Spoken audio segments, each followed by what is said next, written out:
Hello again, everybody, and welcome to another thrill-packed episode of the Jim Cornette Experience. Today, we're going to finish our look at the three-part Dark Side of the Ring on Jeff Jarrett and the battle for TNA.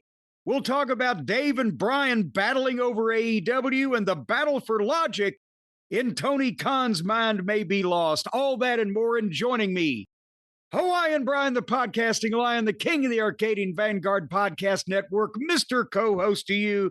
He's in fighting fit, fighting for air, and fit for nothing.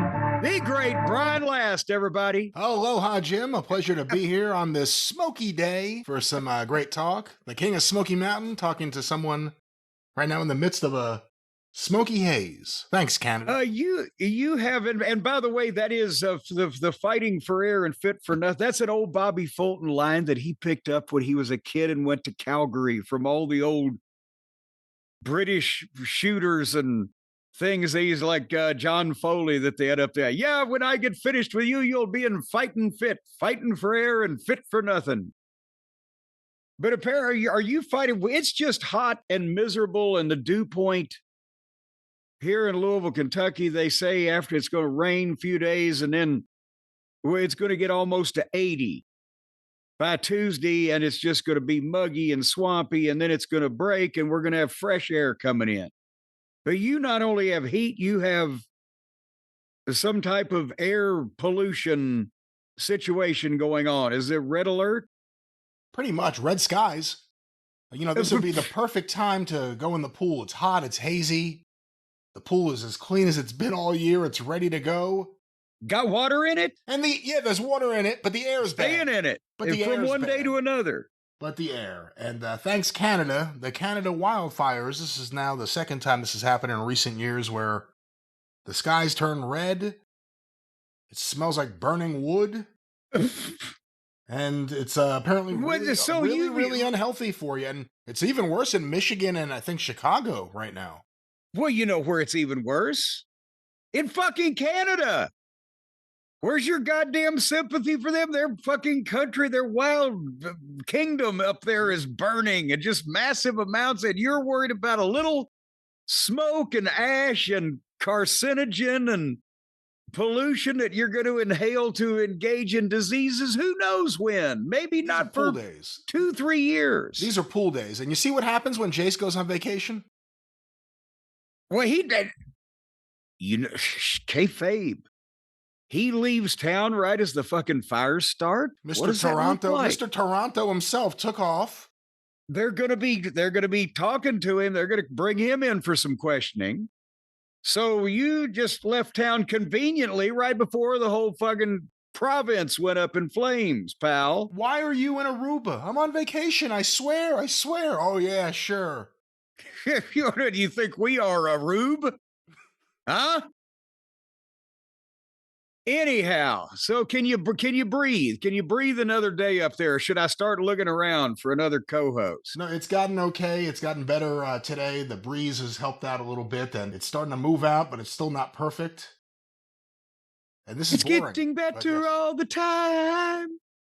Better. Just go out and take a deep breath and go.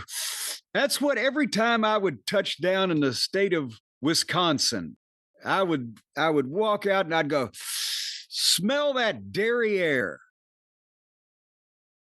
You know, that was their logo. Right. The dairy state, or the dairy state of dairy air. It was a fucking, every time I went, goddamn. Then again, I wasn't the crusher. They rolled out the welcome wagon for him. All right. Not known for drinking dairy.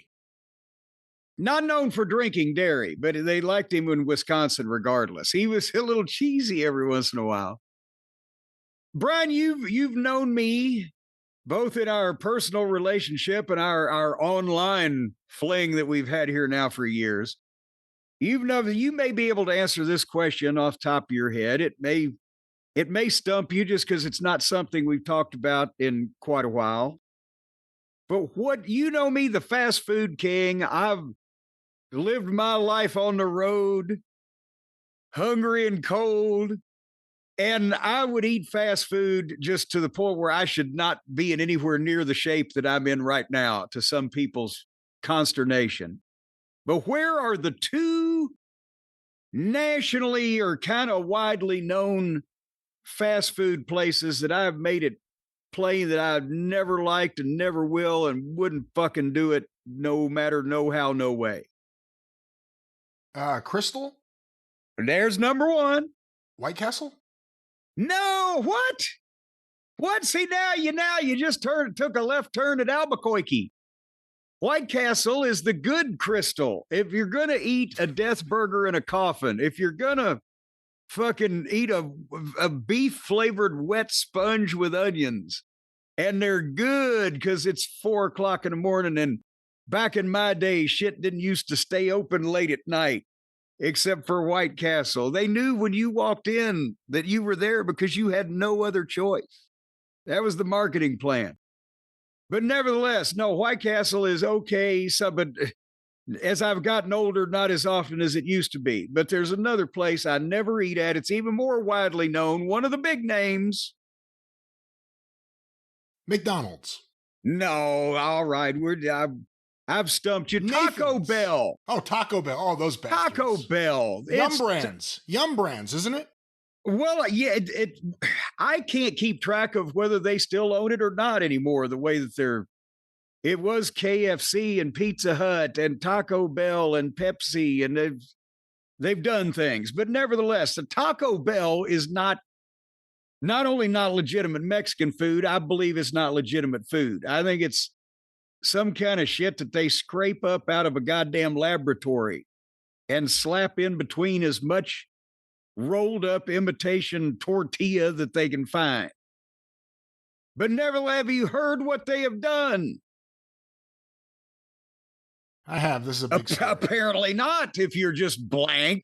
I was trying to make sure I didn't have diarrhea. Yes, I've heard about what's happening. Oh, and yes. Cyclosporiasis. Unlike what it sounds like, it will not make your hair fall out. Cyclosporiasis gives you explosive diarrhea. It's like you have apparently the worst stomach flu in the history of stomach flus. I think explosive is the only step up from that is projectile diarrhea, which is rare. But it lasts for weeks and or over a month, where you can't eat and you're bad, it's a them and it's evident, And this has been an outbreak now where there's been, I don't know how many thousand cases or thousands of people, they say, still ongoing. But while it's not the only source, the outbreak in Indiana, Kentucky, Michigan, Ohio, and West Virginia has been linked to Taco Bell. They're still looking for the other states unrelated to the 5-state outbreak I just mentioned, but it's been traced to a single Taco Bell supplier of their fucking lettuce. It wasn't even the meat, alleged meat. It wasn't even the goddamn cheese, imitation cheese. It was the most useless, dispensable part of of any food whatsoever, the lettuce. And people are goddamn blowing it out their ass for a fucking month over it. How about them apples? Well, by the way, wash them too. Apparently, this comes from poop. Well, is poop normally on your lettuce you buy in the store? Supposedly? Is that something we should just have been assuming all along? Or wash your produce in general because of poop? And what kind of poop? Is this animal poop, human poop? It has to be animal poop. What kind of question is that? Well, who the fuck? I don't know. What animal has been pooping on my goddamn green peppers on the chain of command before it got to me? I mean, is it people handling it with poop on their hands? Is it could be, the fucking stock guy. He's got to scratch the crack, and there he comes back with Prince Pooping hands. So I just don't want to eat anything. My mama Cornette even always said that vegetables and fruits are good for you. And you should eat more. Well, not if people are pooping on them. Well, again, maybe don't think of your vegetables as things you're getting at Taco Bell. That may help also. Well, no, this is in the news. If you buy the shit in the store and stay away from bagged lettuce, they said on the news. Well, that's gross to begin with, bagged lettuce. Always. Well, but I guess that's like the ground beef. If it's got anything on the outside of it, by the time you finish grounding it, it's all in it. That's the principle. That's why you have to cook the ground beef more than you cook a rare steak. So they don't. If you chop the lettuce up, then every piece of lettuce has little particles of poop. And poop. You can't just. We got poof. That spray poof, POOPH for the puppies, because it just makes the poop and pee smell. It just goes poof. Should we poof the produce? You should make a book. You should write a book on how to live your best life and be in the best shape of your life as a senior citizen, living on nothing but Sprite Zero and never having fruits or vegetables. It defies logic. And on the blood test I had to fucking what I told you like 4 weeks ago or whatever it was now, my blood sugar glucose level, whatever the fuck they call it, is at the lowest level it's been in a couple of years. Because I've been cutting down on the Reese cups. But nevertheless, so this thing, the FDA and CDC said to you and me that this 5-state outbreak we're talking about from Taco Bell, good luck with your stock there, people. Yeah, where's the Chihuahua? The Chihuahua is going to goddamn go up for adoption, I bet. It's sickened 1,644 people since May 1st, with another 5,100 cases under investigation. And Michigan's got the cyclosporiasis bad. They're a dark blue state. On this chart that indicates the color of the method of or the number of infections. Well, the good thing is their state is also right now covered in smoke. So at least if you have explosive diarrhea, you don't have to go out into the bad air because you're not going to get out of the bathroom. Well, no, that's the equivalent. If the whole state's shitting all at the same time, Canada said, fuck, light a match. But anyway. The median age of sick people is 44 with an age range of 5 to 88. 59% of cases are in women. Well, they eat fruitier things. Fruitier things? It's lettuce. What are you talking about? Well, lighter things, fruitier things. If you get a taco, you're going to get lettuce. They're not eating a bunch of goddamn meat and potatoes. Anyway, it's whatever the fuck. The chain of Taco Bell currently unable to sell lettuce, cilantro, onion, pico de gallo. Pico de gallo. That either, and guacamole due to a nationwide recall. And that blah, blah, blah. Past outbreaks been linked to some types of imported fresh produce, such as raspberries, basil, snow peas. Basil DeVito, snow peas, mesclun lettuce, and cilantro. The initial source of the parasite, however, unclean water. It spreads through feces. If the water source that supplies the farm was contaminated with feces, what the fuck? Farm produce could also become contaminated if a worker doesn't wash their hands after going to the bathroom and then handles the produce. So somebody's dropping the fucking Browns off at the Super Bowl, letting the fudge monkey out of his cage, and then coming on back to fucking juggle your goddamn cabbage. Explosive, watery diarrhea, fever, belly cramps, nausea, vomiting. It's not transmitted from person to person, but it takes 1 to 2 weeks for it to become infectious after a person passes it in a bowel movement. What the fuck? Listen to this. You'd have to maybe gone to the bathroom, not wash your hands, then started working in your garden around your lettuce. And a few days later, this parasite multiplies infects that lettuce. Someone ingests the unwashed infected lettuce, they get sick. It sounds like I'm feeling safe.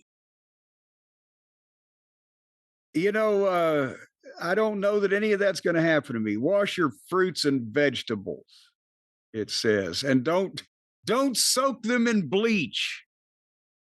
Who's doing that? That's one of the, you don't need. Listen, this is guidance here from the CDC, goddammit.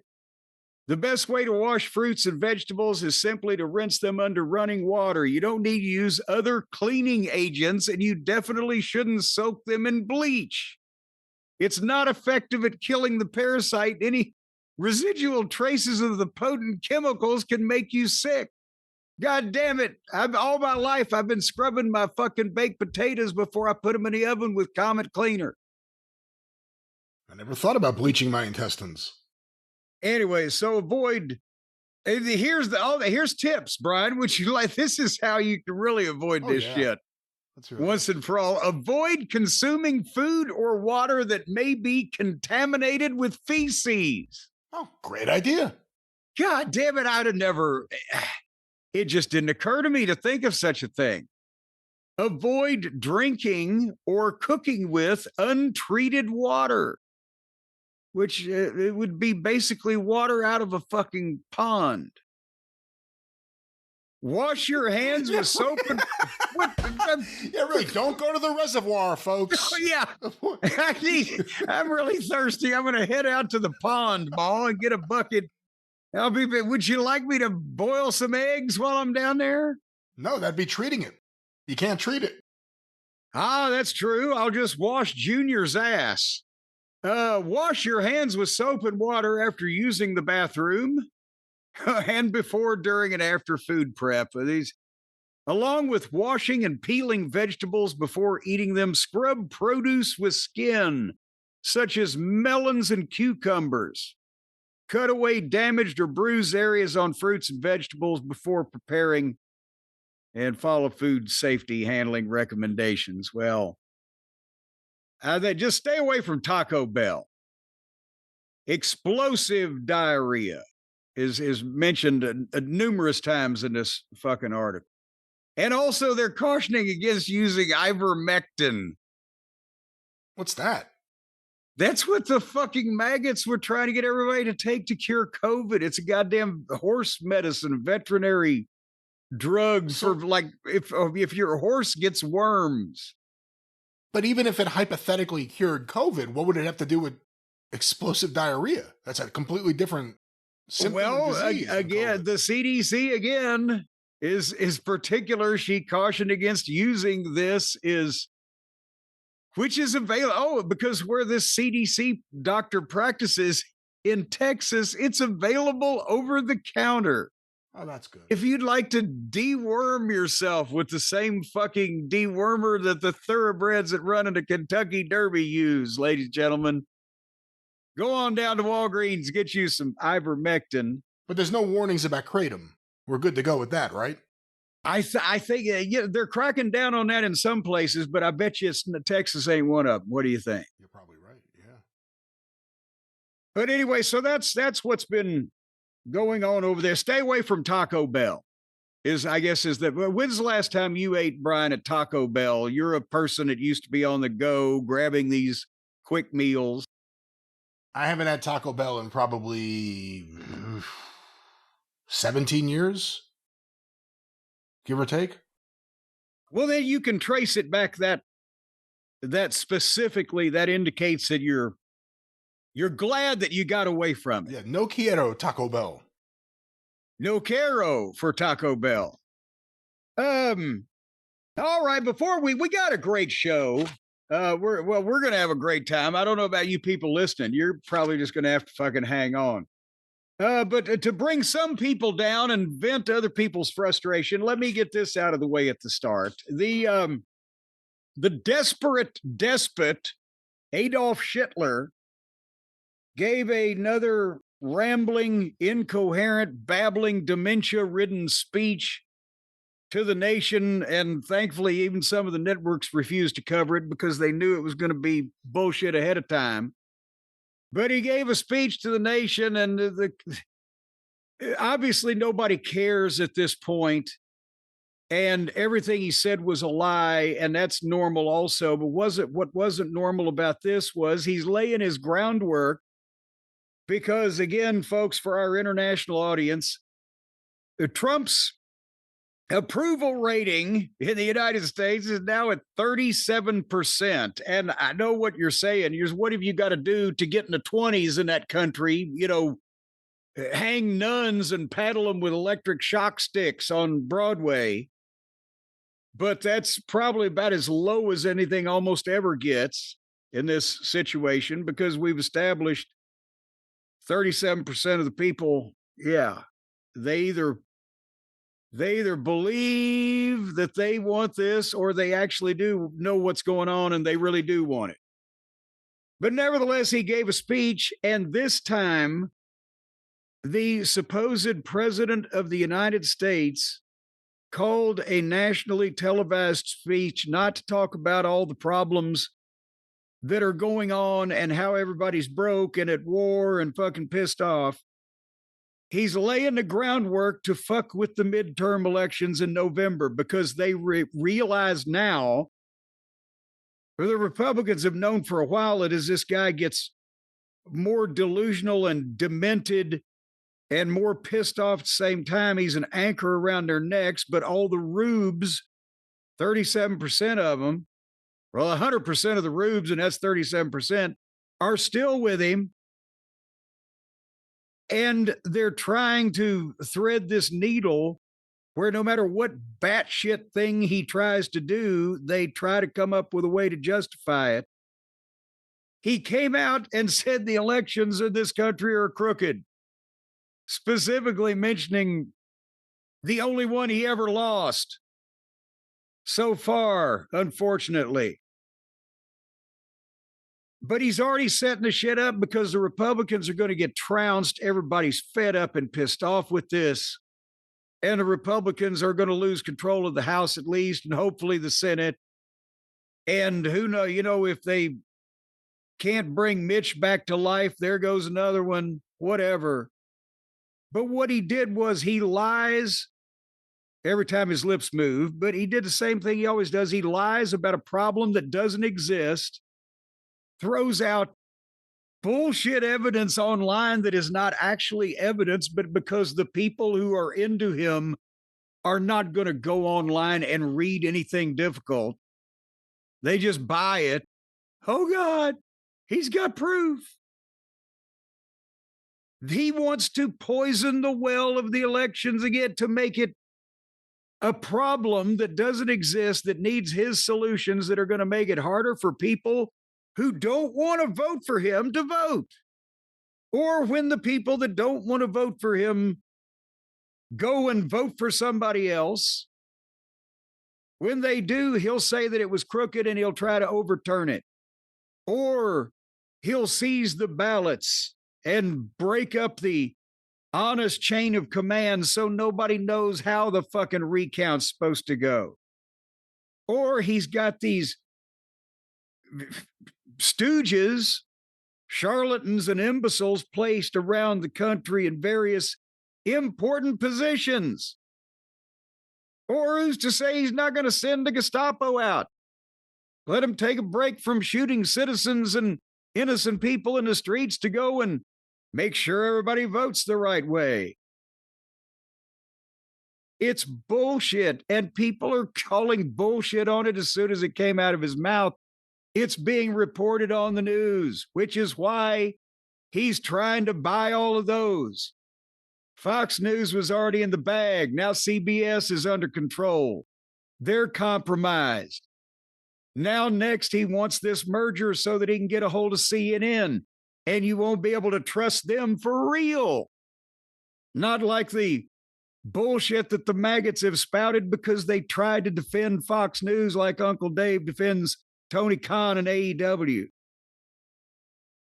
And or he will instigate another insurrection because he'll have wound these hillbillies up that they got a crooked election to the point where they'll do the same thing again.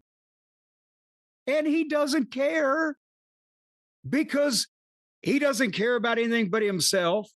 And he's proven that if you're a criminal, it's okay as long as you're committing the crime on his behalf. He'll pardon you. So what's the incentive for somebody not to try this bullshit again when they believe his line of drivel?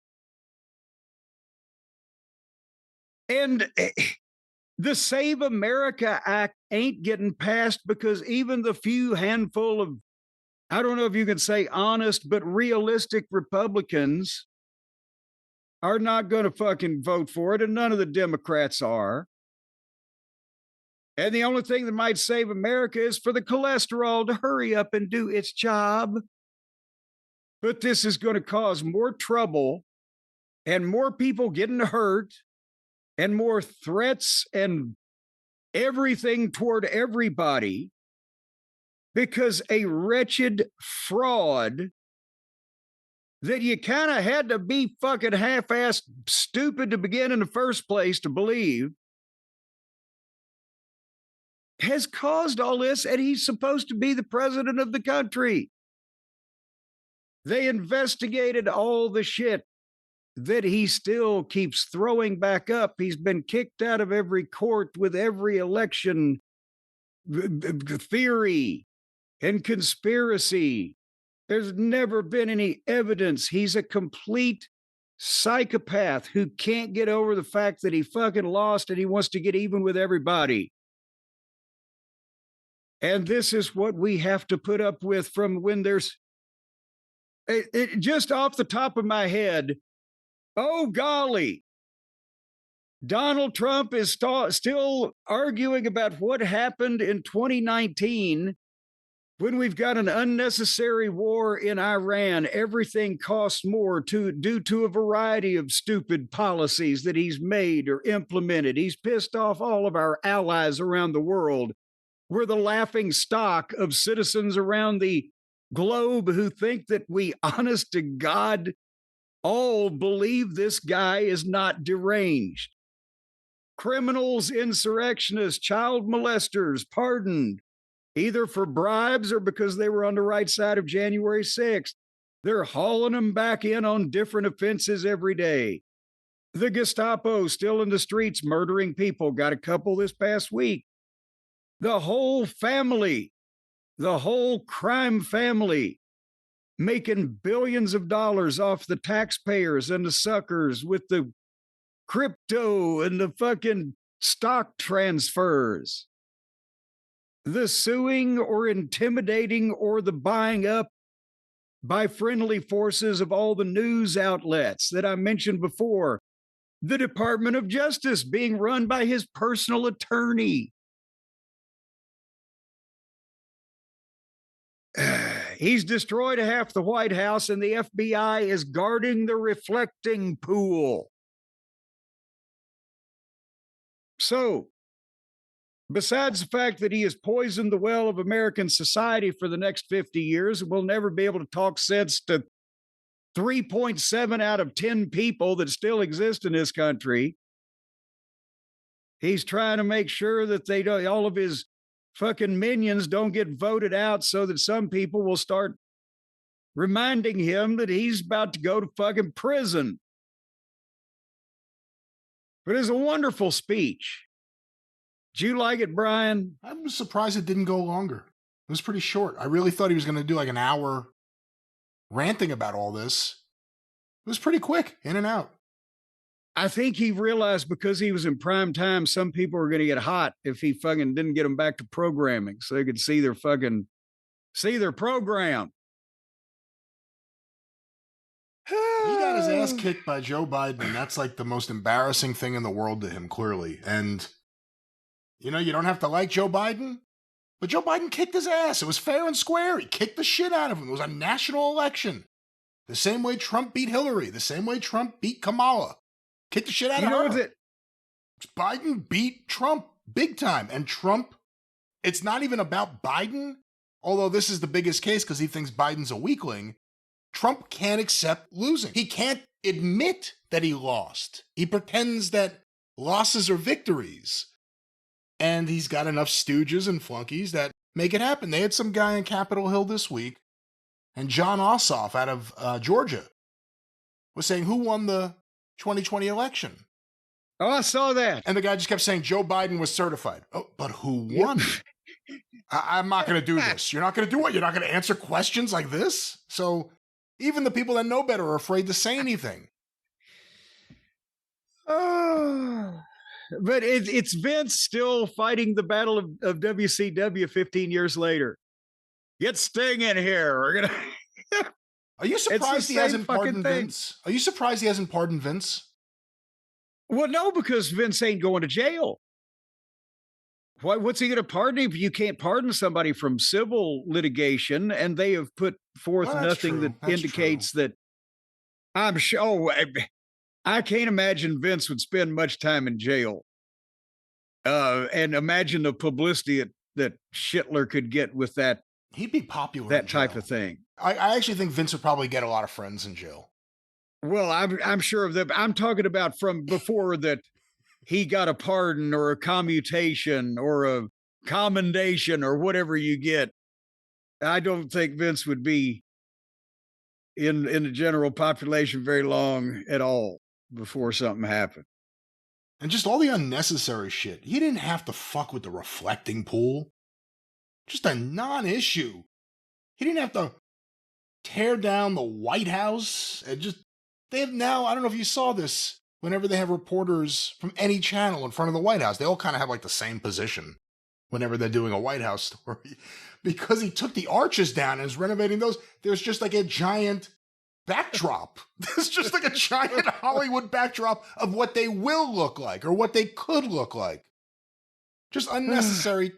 Again, well, now that they've drained that fucking pool again, and they've had like 3 or 4 different pool or experts in this field, whatever that field is called, pool making, I don't fucking know.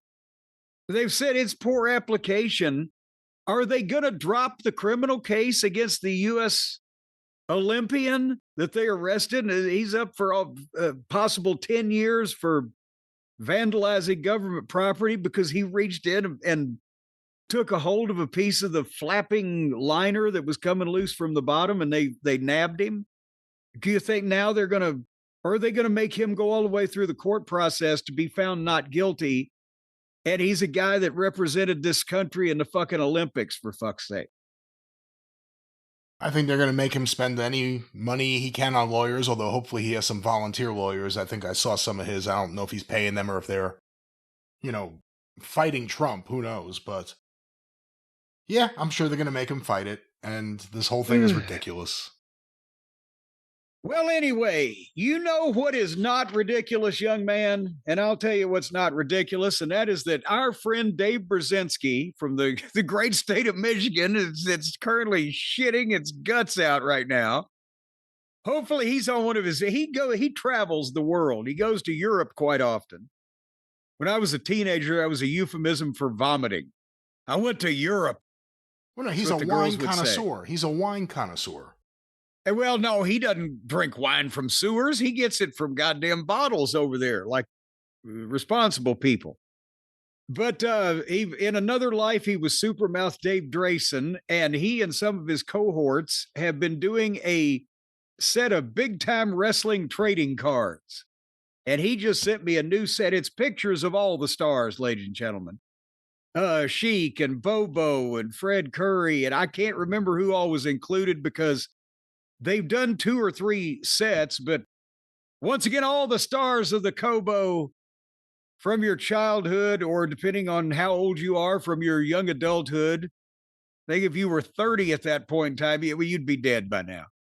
But go to throwdowntheater.com to see these cards and all the other cool stuff they got going on over there. But Brian, did you get a set of the cards? If you didn't, I bet Dave will rectify that. Oh no, I'm sure he will. And Dave, please send me the latest ones because I'm not sure what I have. He messaged me a little while back and I forgot to get back to him. I just realized. Oh, so it's your fault. Well, see, because he asked me, he said, "Which ones do you have already?" And then I didn't respond to him because I couldn't figure out where I put them. And I didn't want to tell him until I had an answer. And I stopped looking for the answer because I'm over here. So, you know, I definitely don't have the latest one. I've been looking for an answer. Well, see, that's why. See, now I have these in my possession now, and you have bupkis over there. Because you didn't properly get. Uh-oh.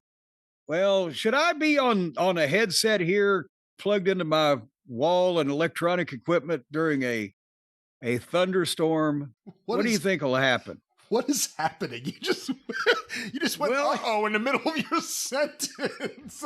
Well, because I just the thunder just goddamn hit and caused me to realize, could I possibly be electrocuted? Sitting here. Anyway, I got an email real quick. Go ahead. I think you're safe. It's like flying with Ric Flair. You've already been electrocuted once through telecommunications. I don't think it'll happen again. Well, they got rubber earpieces here, but real quickly, because I don't want to save these emails till next week. Muhammad from Illinois. He wrote, he thanks us both, Brian, for getting him through some rough times over the years, and most recently he lost his dog Slash about a month ago. He was 12 and poor baby had cancer, and we just wanted to recognize Muhammad from Illinois, to narrow it down, for your loss, and thank you for listening. You're very sorry for your loss and sorry about the air. And well, yes. And also Jimmy from Texas. And Jimmy ought to be sorry for a number of things his state has done. But he started listening to the show about 6 years ago, 2020, when his best friend, introduced him to the program. But his friend was an indie wrestling promoter and also Jimmy's drummer.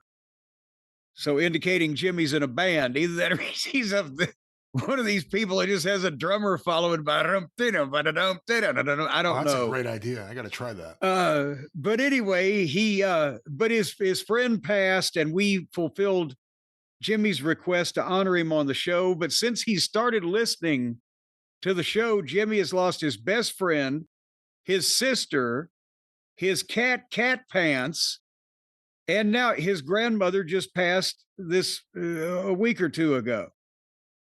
So I was started to think that this was going to be an email says, so I'm going to find you people and get even with you because you've been the worst luck of my life. But he actually said that our newest show then boosted his mood after these things had happened. And so he doesn't want to kill us, Brian. So that's untighten your sphincter, because mine was all puckered up. He says, sorry for your losses. But there's a positive side to this thing, because he says, my wife says she hears Jim's voice so often from the other room, it's almost like he's a part of the family. So just thanks, I guess. Anyway, thank you, Jimmy. He's from Beaumont, and he wanted me to, do I have any stories about Beaumont? And actually, no, because we have talked to that. I don't know what it was, but even when Mid-South Wrestling was doing its hottest business and Houston was doing those big crowds and, not 8,000-9,000 people, whatever, every other Friday night, Beaumont, Texas didn't draw shit in those days. I don't know that it was ever a money wrestling town. And that's the other town that Paul Bosch and Peter Burkholz would run out of the Houston office, was Beaumont. 70 miles away, though. There were plenty of places in the country with not nearly the population and with strong territories that ran, towns 70 miles apart. But Beaumont, we used to just hate going. It was a long trip for one of the lowest, probably the lowest regular town payoff, maybe along with Greenwood, Mississippi, that we would encounter in the course of our week. What do you got to say about Beaumont, Brian? I got a lot of Beaumont programs from the 60s. It was a very active town for a very long time. wrestling goes back to the dawn of wrestling there, but Oh, I Milo of mean, Croton. well, you know what I'm saying. And the Greeks never drew in Texas. It was the goddamn Italians. But nevertheless, no, in Beaumont in those days they had active wrestling. But if you were drawing 1,500 people in probably what was the building they were running? Do you remember offhand? You might not have your programs in front of you. I can find that during a break. I don't know offhand. Well, but just for the sake of it, they were still next to Houston, which Houston, even in those days, was a major wrestling town. But if they were drawing 1,000 people in those days or 1,500 people, that would be a successful promotion for that close to Houston and et cetera. But we couldn't get, we couldn't get to fucking 1,500 when every other town in the territory you're beating them off with a stick. Which is probably why they were always pissed off at us, because if you're going to be beaten off, lotion would work better than a stick, but that's what we were using. Anyhow, and also I got another email here somewhere. Where'd it go? Apparently I don't. All right. Well, we did that. It's time. Before we move on, though, Brian, we have a loss to report in the wrestling community. Superfly Sivi Afi has passed away at, I think he was in his mid-60s. And that disturbs me as a person who's in his mid-60s.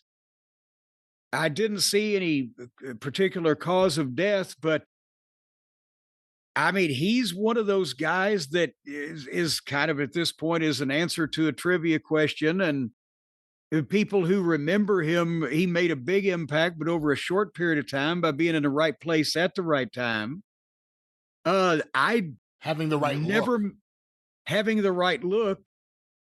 And then maybe that may have worked against him, in some ways also, but I never met him either during the time he was in the business or after. And so I again remember the angle with the replacement for Jimmy Snuka, and his claim to fame was he was the guy that, for all you young rock viewers out there, that Liam Ivia and Lars Anderson were pushing as their top local homegrown babyface when they did the stadium show.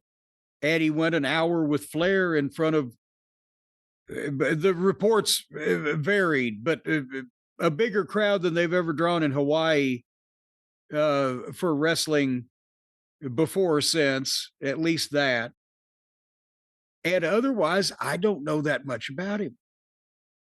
It's interesting, too, because wrestling gets clicks. So the New York Post covers just about any wrestler death, even if it's someone who, by and large, wasn't a significant star. Because this is, on the New York Post website, the headline, "Wrestler known for Ric Flair feud, dead at 77."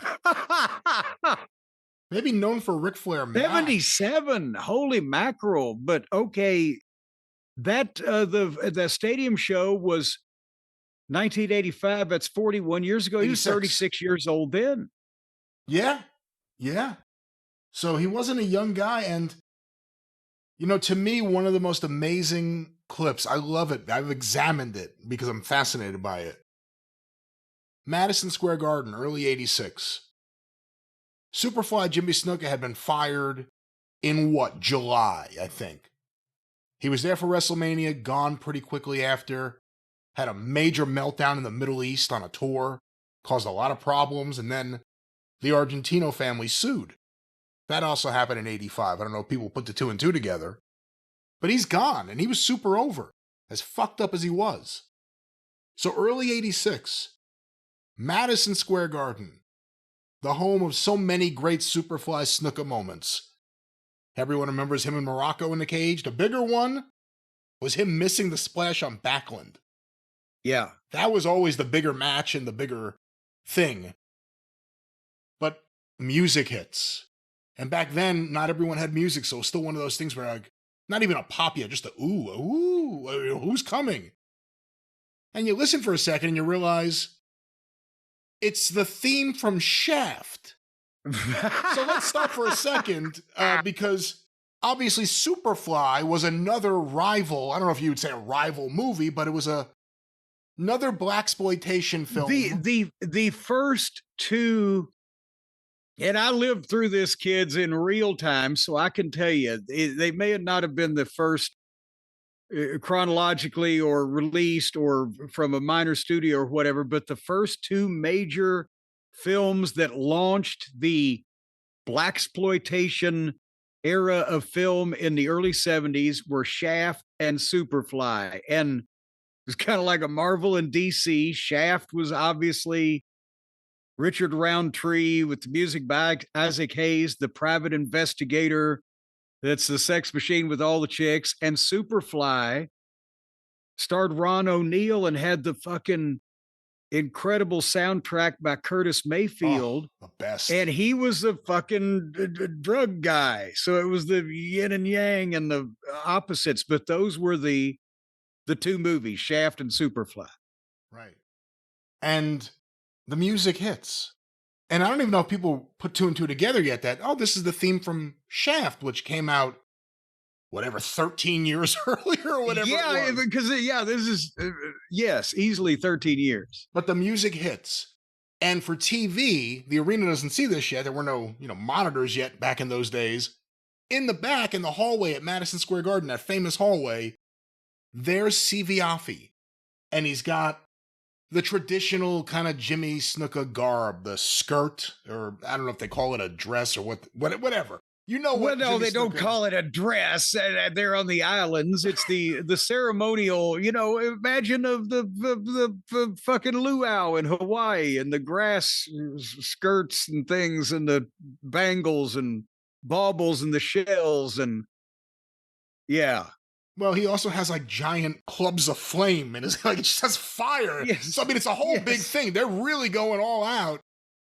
No one ever came to the ring with fire at the Garden. Come on. The fire better not get too close to that grass skirt or we're going to have bigger problems. So the music's playing. I'm not going to try to do it. The music. It's very funky. And people are kind of oohing. And then Howard Finkel announces, coming down the aisle from the Fiji Islands. And now everyone's like, oh, they realize it. Superfly. And the place explodes. So that they don't hear what comes next, which is Sivi Afi. And he hits the ring, and if you're in the upper decks, it probably looked a little bit like Snuka. Yes. in that building, you could get away with it for the people in the last fucking up part of the upper bowl. But for everyone else, it looked like a miniature Jimmy Snuka, like bootleg with fire. And again, not the theme from Superfly. That's the part that gets me. Why did they say we need a theme song? Okay, Superfly won't work. Why don't we go to another blaxploitation film? Like Stax Records has been out of business for years at this point. Why did they go to that? And he comes out there, and it's one of the great, if you want to see how a boo builds match. As soon as the music stops, it's just a steady boo, and it just grows, and people are just like, what the fuck is this? Yes, because when they start expressing their discontent, it happens gradually. I mean, there's an instant boo, right? But bullshit. But then they start commiserating amongst themselves and working themselves up. Well, they're trying to make us think this is fucking Jimmy Snuka. Goddamn. Then it really starts in amplifying. The Garden. It wasn't like they did this in LA. I mean, nothing against LA, but the Garden was like where Jimmy Snuka had his biggest moments. How are they going to try to pull this off? A new Superfly. That's not like having the Tonga Kid. That's a replacement. And they got away with it with Corporal Kirshner because he got over. People didn't say like, he's not Sergeant Slaughter. No, it actually somehow worked. But Sivi Afi was an epic disaster. But the thing is, he wasn't a sergeant. He was a corporal, and he looked nothing like sergeant. He didn't try to do the fuck. He wear his clothing and do the whole fucking thing. And it wasn't like, and ladies and gentlemen, here he is, George Sinatra. But nevertheless, we're the poor guy. He's dead, and we're talking about how he was the shits. He wasn't the shits. It was a shitty thing that he was put in because nobody could follow Jimmy Snuka, and he had been the hottest guy in the business. The guy from, as I remember, was one of the talented Islanders that, looked good and took to working in the ring. And obviously he went 60 with Flair and they used him, extensively there. But yeah, that for American audiences, that's probably going to be the way he's remembered as the short-lived Superfly Snuka B. It's not his fault. Talent. He did nothing wrong. I mean, if they had brought him in as Sivi Afi, just an Islander, it would have been different. And, again, he was there. They quickly dropped the Superfly. He didn't recover. Didn't really get a big push, but briefly, maybe once, he was the High Chief. And then that didn't work either. But it wasn't his. He did nothing wrong. It's just. But have you noticed they kept giving him somebody else's gimmick? And Vince was like, "Oh, try Sivi Afi. Well, dress him up like High Chief Peter Maivia, or make him one of the Islanders, or make him a Superfly." That therein is part of the problem. Is he was always, a tribute act. Man, do you hear the rumbling of that thunder? I heard that. I thought you were just playing the drums on your desk like you do when we're having a show. No, I don't have the reverb setting for thunder. But anyway, but we're sorry to hear he's gone, is what we are. Yes, we are. Sounds like I'm about to fucking follow him. What are you? Well, it's getting loud out there. Anyway, we should start talking about, Brian, you and I, the final episode, the finale, if you will, of the 3-part series episode of Dark Side of the Ring on Jeff Jarrett and the battle for TNA.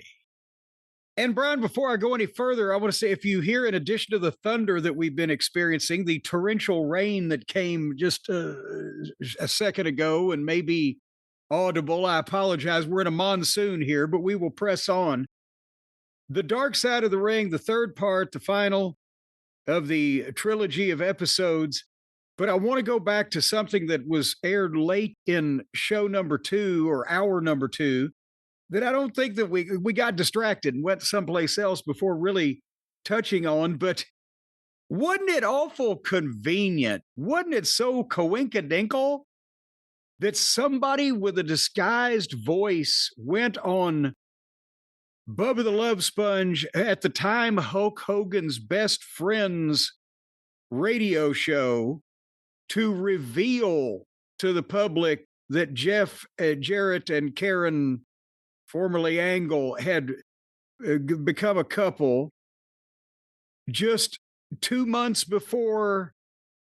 As Eric Bischoff has said in other programs when he was talking about Hulk Hogan's passing a few months ago, yeah, I got Hulk that TNA gig because he needed the money. That was basically the gist of what Bischoff had said. And now all these things happened with Hulk, and Bubba the Love Sponge, for a brief period of time, as you'll recall, was an announcer, a backstage interviewer on the TNA program under Hogan and Bischoff. And then Awesome Kong slapped shit out of him on one of those. Yeah, that should have been covered.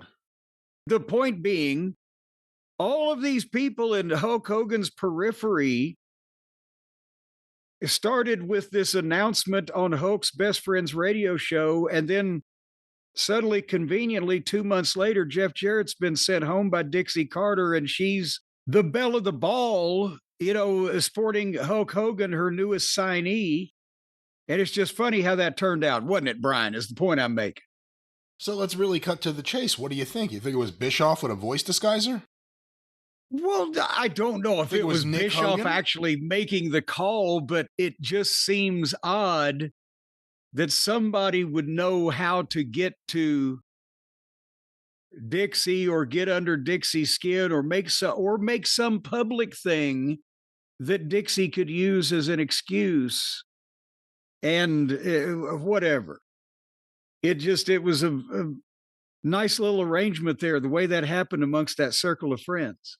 You know, it's interesting too. Another thing they didn't really go into, and I don't know how you would, but we've heard from several listeners who are PR professionals / executives. Not knowing too much about Dixie Carter's operation, but what kind of PR expert is she? Did TNA ever get great PR? Was TNA ever known for getting good PR ever? Or did she seemingly chase bad PR? I mean, it was incredible. I've Get never even the fuck out of here. I've never even thought to, with all the other things that have transpired and gone on, I've never even thought to ask who were her outstanding clients before TNA came along that she had done these incredible jobs of public relations with and made household words. And holy Christ, that might be a show in itself. And that's the thing on this show. And we said last week, how are they going to get through the rest of this? Because it was still quite a sordid saga left to go. But they couldn't get in all the sordid sagas. Billy Corgan didn't even come up. And to be honest, since it was the Jeff and TNA story long about the 2017 period or whatever, when it ended, that's when that story ended. But my one letdown here in this episode, and I mean, you can beat it up here in a second like a piñata, but my letdown was that they weren't able to go into enough detail. They went up at Dixie's rise, got a lot more time than Dixie's fall. It just kind of suddenly came out. We'll go back and start at the start here in a second, but that was the thing that I thought was shortchanged was they just kind of announced, well, in a few months after that or whatever, Dixie was out and they show the headline, sold to Anthem Entertainment. She had sold everything but her fucking second child. I don't know if she has two children, but she'd sold pieces of that thing, borrowed money, last minute TV tapings, because there came a time where her parents cut her off. Bob and Janice said, no, run on what you're taking in. And as you'll recall, Brian, that may have been an episode in itself, just that whole thing where they were literally finding the money to do TV tapings at the last minute. And they had gotten money from Anthem and had gotten money from Corgan and all this other blah, blah. Billy Corgan actually thought he bought it. Right? Yes. I mean, he thought it was his. And it seemed like it was for a moment there. Turned out he bought it from Ronnie Gossett. Couldn't get rid of Dixie. That was Ronnie Gossett with plastic surgery and a boob job. Dixie Carter. She's selling territories and then just keeping them. But anyway, that was what I thought deserved more to the downfall of Dixie going basically broke when forced to, after all the decisions she had made, fly with her own wings. Your thoughts? Yeah, I mean, overall, I thought this whole thing was pretty disappointing. If you wanted anything about TNA, this really is just a 3-part Jeff Jarrett endorsed piece. But what is untruthful? What was untruthful? That it was all Jeff's fault.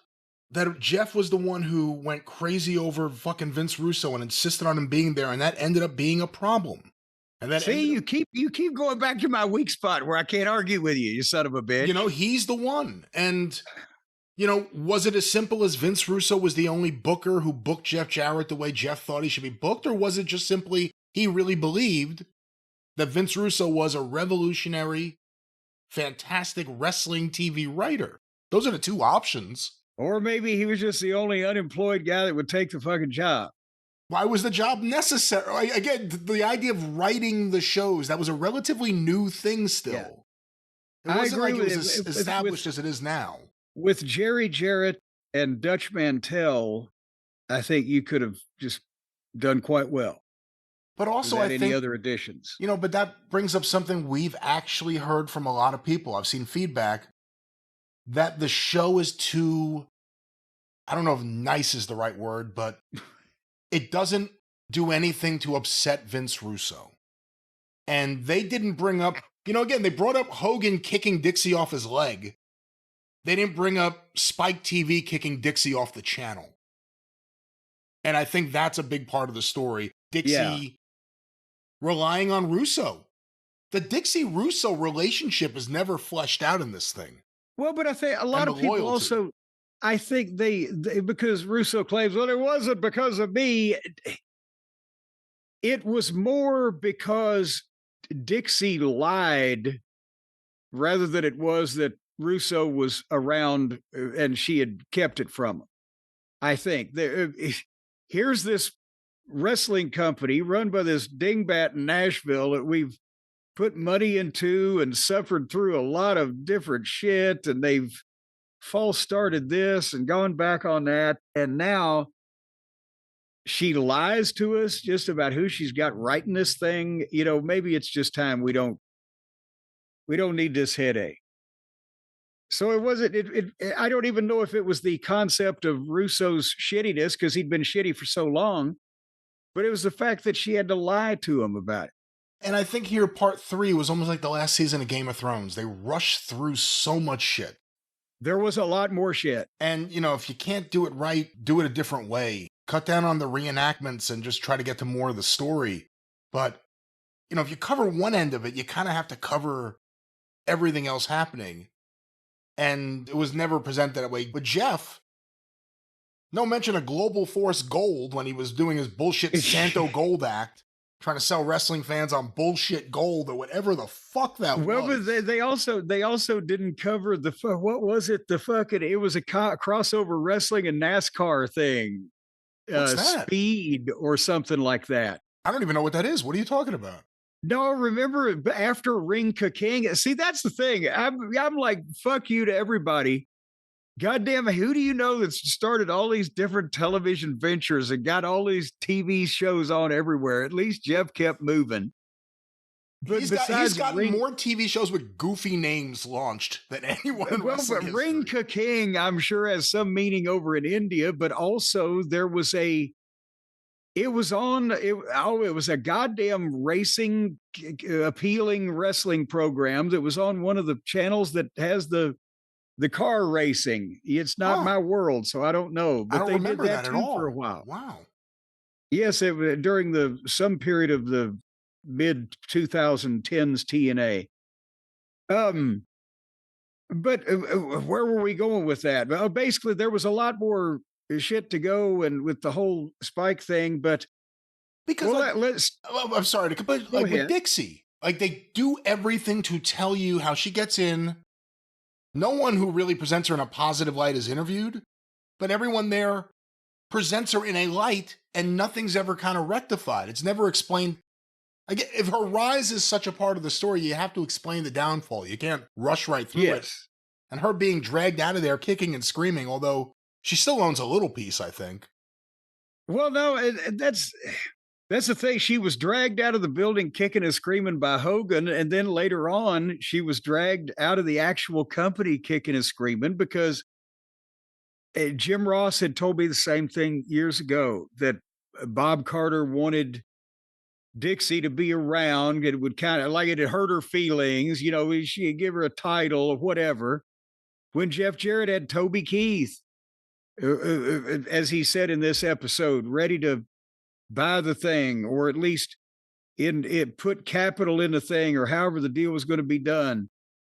The thing that screwed that up was Dixie had to stay as a figurehead president or something or other. It was always until finally when they had said, run on what you're taking in, and they couldn't. That's how they finally got her out. She had no choice because it was just going to go under.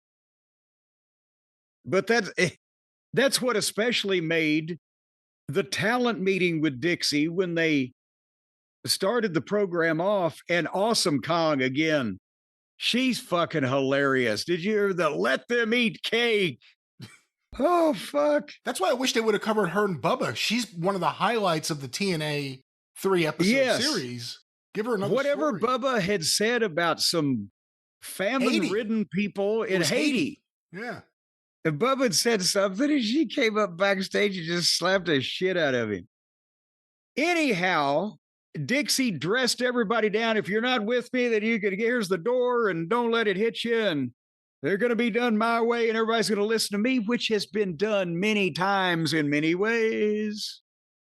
Merry wrestling everywhere at various points in time, but it's never been put on television with all of the, not only the baby faces and heels, but just everybody that works for the company in random order, from referees to the main event guys, sitting there in their casual, it's hot as fucking Orlando clothes, being talked to by the goddamn ghost of Ann Gunkel, like that they're just flunkies, and being told what to do by this, this brilliant business genius.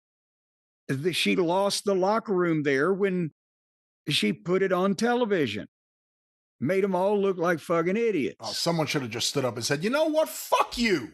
Exactly. I mean, and you know what? And I'm willing to be corrected. I don't know if they told the talent that was going to be on TV. Well, I heard that they hadn't. I heard that they knew it was going to be filmed, but they didn't know it was going to be on TV. No. Well, yeah, because you wouldn't think of something like, so I'm not sure that maybe one or two people in the room might have done that if they knew that, oh, fuck. But nevertheless, so while that's going on and everybody thinks, oh, this fucking douchebag. Meanwhile, Hulk Hogan and Eric Bischoff are expected to work with Vince Russo. And Brian, let me ask you a question. Why does Vince Russo put a period after every word? Yeah, someone tweeted out, I think I saw on Twitter, you know he's full of shit when he starts enunciating every letter in the word. Bro. The bro thing is a work. When he's calm and not yelling, he doesn't say bro. But he had like 3 bros in like a 2-second span at one point here. Well, it's the high bro meter level thing. Nevertheless, so if Bischoff is, after all the WCW heat and Russo had sued Hulk and said blah, blah, blah. And as Bischoff said, Hulk didn't want to be around Russo because Vince Russo is a fraud. We've established that. So some things even wide-ranging personalities agree on.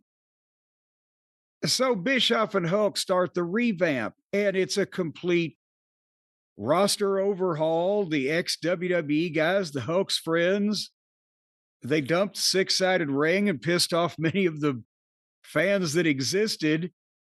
But Brian, here's another thing. It wasn't like this is hindsight, being a revelation in real time when this was going on. You and I weren't doing this program yet. But pretty much everybody, I know I was thinking this if I didn't have a venue to say it, but other people were saying it or writing it. They knew it's going to be a 15-year-old WWF ripoff with Hulk's Over the Hill gang. And, maybe potentially booked by Vince Russo's 10-year-old WWF ripoff mind. That's what everybody was saying at the stand. Then to go head to head live on Mondays universally, everybody said this is going to fucking be bloody and awful. Didn't they? Was there debate about any of these things? I wouldn't say there was any debate about any of these things. You knew it was going to be Hogan's Florida crew. You knew it was going to be him and Bischoff making a lot of decisions, and TNA at that point was not WCW in 1995 when they launched Nitro. Right. Not even close. Even at WCW's worst points, they still had pay-per-view numbers. Yeah, I'm talking about before Nitro, in the early to mid-90s when house shows died completely. There was still an audience willing to buy the pay-per-views. TNA never had that. So, no, I don't think you're outrageous. Again, I think it's outrageous that anyone thought Vince Russo was going to work well with these guys, or that they would work well with him based on the history and the past and all this. And then Dixie would actually say, okay, so as Russo told a story, well, I shook hands with him and said we'd work together, whatever. Like Dixie would buy that. I get the only one that was ever honest to anybody about him was me, I guess, but that she would think that that would be able to happen even if they said they had agreed to do it. And as you mentioned, WCW and WWE were comparable rosters with comparable numbers of stars to their audience, comparable platforms, comparable tenures in business where each had had time to build up a long-term fan base. With TNA, which was barely running live events at that point at all, went on the road, the extra expenses, they couldn't fill buildings. They're broadcasting live, which, again, I had been asked to depart 3 months or before the Hogan era, and when they went live or whenever they went on the road, it was quickly thereafter, if not by then. And I guarantee you that we would have been hard pressed to do a lot of those TVs live in that impact zone that we were doing when I was there in that truck without shit being severely fucked up. The pay-per-views were a little bit easier because they didn't have the constant fucking pre-tapes and pitches to tapes and extra bullshit that Russo would put in. So they just weren't ready to compete with an established giant product with tons more budget. At least Tony Khan may do shitty shows that aren't timed well and fall in holes, but he's got the budget to cover a lot of that up. Anyway, point is, here's another thing I'll say, we'll move on with the show. They had broken through to some kind of black ink in early 2009 for the first time ever, between the international deals that they had and even the little merchandise things, a video game or whatever the fuck it was, had added up.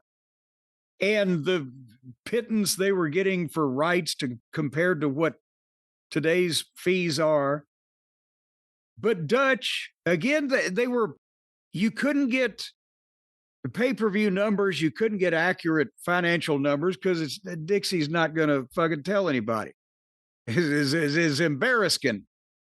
But Dutch Mantell was at the creative meetings all the time, and when people would come in or be on the phone to talk to Dutch or talk to Jeff, Dutch would hear things, and he could kind of meld into the furniture sometimes, so you forgot Dutch was in the room and you just thought, whatever. But Dutch had told me in the car one time on the way to one of the tapings, well, I heard we're making money for the first time. Maybe not too much, but we're making money. And this was kind of like spring of 2009. And as they even said here on the program, as soon as Hogan and Bischoff started that business, never again, ever. So it takes a special core crew of individuals to kill two national TV promotions in the span of fucking 10 years, but they did it. Well, to be fair, I think they could have done it a lot quicker in WCW if Dixie had been there too. That's true. They would have had a lot more help or less resistance or whatever. Then they did an angle based on Jeff Jarrett and Karen and Kurt's real life previous situation. Well, an angle based on it. It wasn't real life. But you heard Vince Russo's quote, bro, we need this story. Oh, God. That's what he would go to when trying to think about how to get business up or run a successful wrestling promotion. We need to have somebody fucking around with the other guy's wife. That's where his mind is at. But as Jeff said, I'll ask two questions, Brian. As Jeff said, how can this be a horrible fucking thing that I did, an unprofessional act that I was sent home and stripped of power for in like September, when it's on TV in fictionalized form, making us sound even worse in goddamn June. What the fuck was that? And secondly, the question I asked with Russo, he always says, I'm writing a television show, bro. Okay, let's say that you run a business, Brian. You've got a factory and you manufacture and you sell mattresses and sheets. Two things that go together pretty naturally. What about if the guy running your sheet division says, fuck the fucking mattress division. I don't care if we sell any. I'm just worried about the sheets. Would you get still everything is your company, the mattresses and the sheets. Would you get a new fucking sheet guy is my question. Yes, I would. I need someone who cares about the entirety of the business, not someone who says fuck the other divisions. And anyway, so at that point, I will just say that they did the angle with which Karen explained. Then people still slander her over to this day. But she was a great heel. I enjoyed that. Was the one. Yeah. See, that's the thing that they didn't say there. She actually excelled in a role that she made it sound like she was forced into. Yes, and had no wrestling experience whatsoever. And she was better than Tammy because Tammy was a natural and had potential, but she was only like 19 and had to get her shit together. But Karen was pretty goddamn good right away, but she was a grown adult. But nevertheless, the two best matches I've ever seen, as I've said, that I ever saw in TNA were Samoa Joe and Kurt Angle and Jeff Jarrett. And they did wonderful stuff. But nevertheless, then they went into the Victory Road thing, and I guess just because it was a sordid side street. See, that's one of the things that pisses me off. If you're not going to tell the complete story about the story you started with Dixie or anything, don't include the Jeff Hardy thing. That could be a separate episode. But why is that the only aside they go to here? No Johnny Devine. Well, no, because, still they do have some standards over at the program.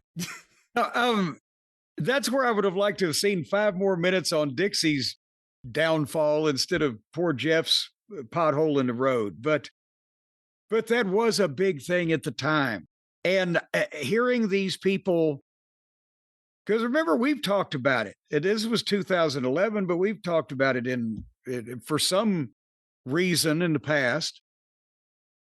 But to hear these people, D-Lo said he noticed that Jeff was fucked up, and apparently Bischoff got involved, and the thought they had was, well, let's let him go out to the ring to walk it off, and he'll snap into it. What the fuck? I love D-Lo. I'm thinking probably that may have been Bischoff's call in that particular point. But then Bischoff goes down and claims that he just went over and told Jeff to leave the ring. Well, what was their fucking plan then? What was he going to turn around and say to Sting?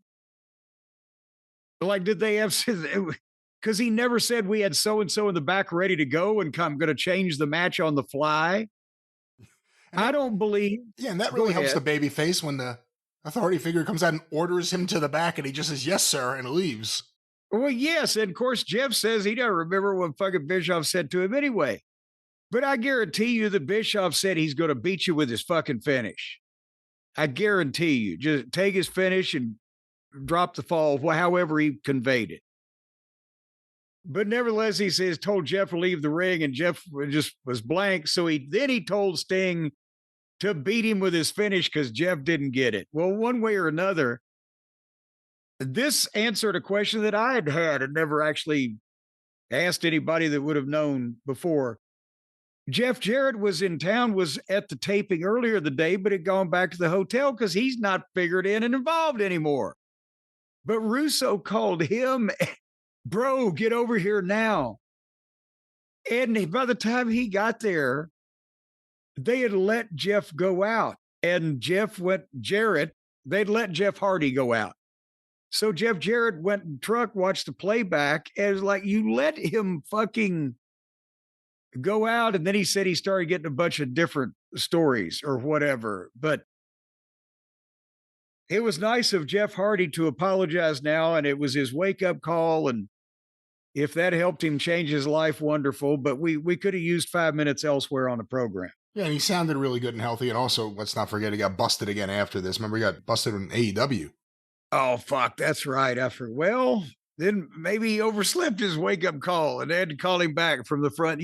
Front desk will get pissed because I was a sound sleeper in my day. If you tell them to call you back more than once, they're going to get hot. Anyhow, so then Eric Bischoff said Hulk made it clear it was his time to leave. That's a way to put it. Holy Christ. I can't even remember. Was it basically they had no more money to pay him because he had broken them, or did he get a better fucking offer? Whichever one it was, Bischoff claimed that it was his idea for Hulk to not only quit on TV with Dixie begging him to stay, but to drag Dixie by the leg like she's a dog humping his leg, and Dixie looking like a complete fool. That, Jesus PR Christ. expert Dixie Carter thought that. Yeah. Again, where's the PR expertise we hear about? Maybe she was just, it wasn't public relations. It was just she was better at having relations with the public. Yeah, for the record, I brought up last time, how come they didn't talk about her sleeping with the wrestlers, and you said, well, I don't know for sure. It was never proven. No one knows for sure. Scott Hall was the first person I heard say it in an interview years ago where he said, that's before I found out Dixie was sleeping with the boys. Well, now he heard it from someone. So it wasn't like you put it out there. I've heard it from other people. Well, yes. And I wonder who Scott Hall was close to and spoke to on a regular basis. Someone who could probably get some advice from Dave Brzezinski on a fine bottle to buy. Well, there you go. Have another cup of wine there and spill the wine. Steal that promotion. So then Jeff... Not any wrestling podcast that gives you the Eric Burden reference, ladies and gentlemen. Very good. I was just a washed up PR lady. Anyway, so Jeff tried to get Toby Keith to buy it. Dixie had to stay per Bob Carter. Jeff resigned from the company and started Global Force Wrestling. And I was on some of those minor league ballpark shows at fine establishments like Bowling Green, Kentucky, and Jackson, Tennessee, Knoxville. They didn't draw very well, but they were sold shows. I think they used footage of the one with the smallest crowd in wrestling history. I don't know why they used that one. It looked awful. Yeah, I think that was the one. I think it was closest to home is what it was. But again, Jeff knew these minor league baseball team owners and managers. And he is at one point, maybe still does, had a minority ownership interest in one of these minor league teams. So he was a promoter. He was getting guys booked on these shows that were paid shows. They didn't do well. They didn't come back, but everybody got a nice payoff. And then, of course, that's when they glossed over the transition from Dixie. And basically cut to however much time had passed. Then with Anthem being the owner, they wanted to bring Jeff back, merge Global Force Wrestling with TNA. And that happened in, I believe, September. It was in August or September, whatever, of 2017. And I guess it's on the YouTube channel, my stories of my exploits down there for that one glorious week where they talked me into coming back, right? That is on the YouTube channel, isn't it? It certainly should be. If not, we will get that up. We will find the old clip. Well, we'll find it and put it up there because it was, it's a fucking rib. Dutch calls me, Jeff calls me, and Jeff would always leave with, hey, I got something to run by you. Come be the authority figure in TNA. We're going to do I think they did 8 or 10 weeks of TV in 6 days. I was supposed to fire Bruce Pritchard, who was doing it. That was a whole nother thing. Bruce was there for a while. And then I was supposed to be the representative from the network and get them to the Bound for Glory pay-per-view. It just come, he said, come down to spend the week in Orlando. We'll do 6 days, same place. Okay. And I do that. And that was, again, it was so much more of a pleasant atmosphere because I think we were doing the show. When I came back, we talked about it because we were doing the show then, that without Russo around, it was fairly pleasant. Enjoyed catching up with Dutch Mantell. Talked to Jeff various times throughout the day, several of the days. Well, on that, nothing was out of the way. Go ahead. On that topic, that's what I was going to ask you. Since he's so open about his issues that, thankfully he's beaten. Did you sense anything being around Jeff or Global Force or here in TNA at that point in time where he was bombed or he just wasn't the usual Jeff Jarrett or anything? No, that's what I was saying is at the tapings there, everything seemed fine otherwise, and he was doing 100 million things, but I get that because he used to, and I've done, when you're just starting back something and you're trying to do everything all at once. And I think I've told a story before. We were at a independent show somewhere in Illinois, and I was a baby face, and Jeff and Karen were heels, and he was a bit tipsy that night. It was the night before he was supposed to be booked for Ian Rotten, and Ian fucked him around on his money, and they had a Hey Rube or whatever. But that was a outlaw show in Illinois in front of 500 people or whatever. But I didn't think anything of it, and the taping was fine. And I talked to Jeff before I left the last night and said, hey, I'm still running this fucking thing on television. What are you intending to do here? I need to pass this off to somebody. Well, let me run something by you. Can you come back in 2 months or whatever? No, we'll do all your stuff in like 3 days. You just come down for 3 days and 2 months and blah, blah. Okay. Had a nice week. Everybody's been fine. I'll come back. I get home and days later, he's gone to Mexico to Triple Mania and had the meltdown that they described on the television here. And he's come back to the office in Nashville, and with all the reports on the internet and people, I guess, were there, whatever, old Ed Nordholm and whoever the other guy was, they fired him again. Lenny Asper, the guy who owns Anthem. There you go. Yeah. And so again, and now that I know how bad a shape Jeff was in, I'm still going to joke about my situation, but it was best for him. He got help at that point. But I was like, what is this, a fucking rib? I get talked into going to work for a company that I didn't particularly aspire to work for in 2006, TNA by Jeff Jarrett, and end up, he gets sent home and I get fired for doing nothing but working for him. 10 years later, almost, I come back, just come back and everything's fine. Okay, I'll come back. And he gets fired again. And then I couldn't figure out who to quit to. Remember that whole fucking oh, that's right.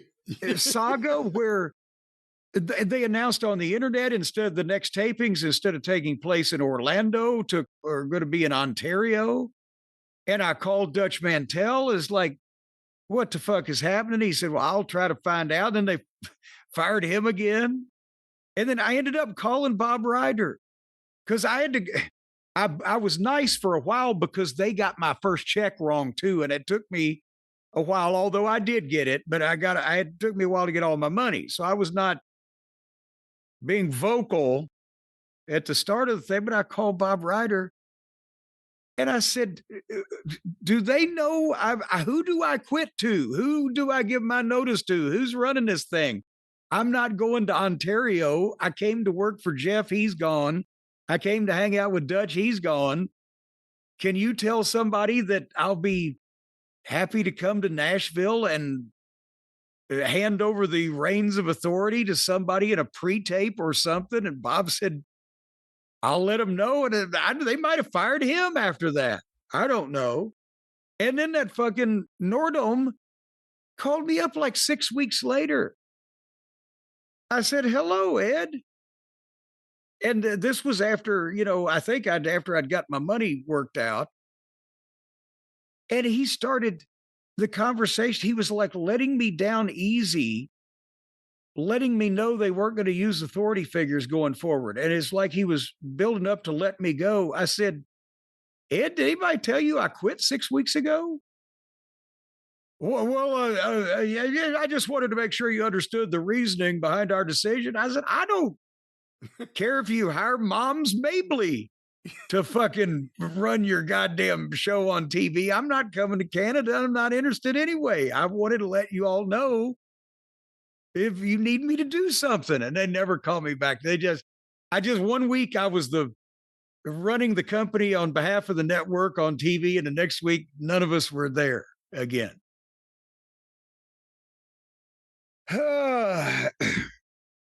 But anyway, Jeff Jarrett had this one line in this thing that I saw someone correctly say it. It was the saddest line, yet completely hilarious. Where he's talking about his pool party. And he said, yes, he looked down at his gut and he saw a beer belly. And that was it. That was what really kicked him into overdrive. He was not going to have a beer belly. So he switched to vodka.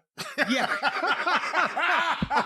I'm sorry to laugh, but that's the funniest fucking line of the whole thing.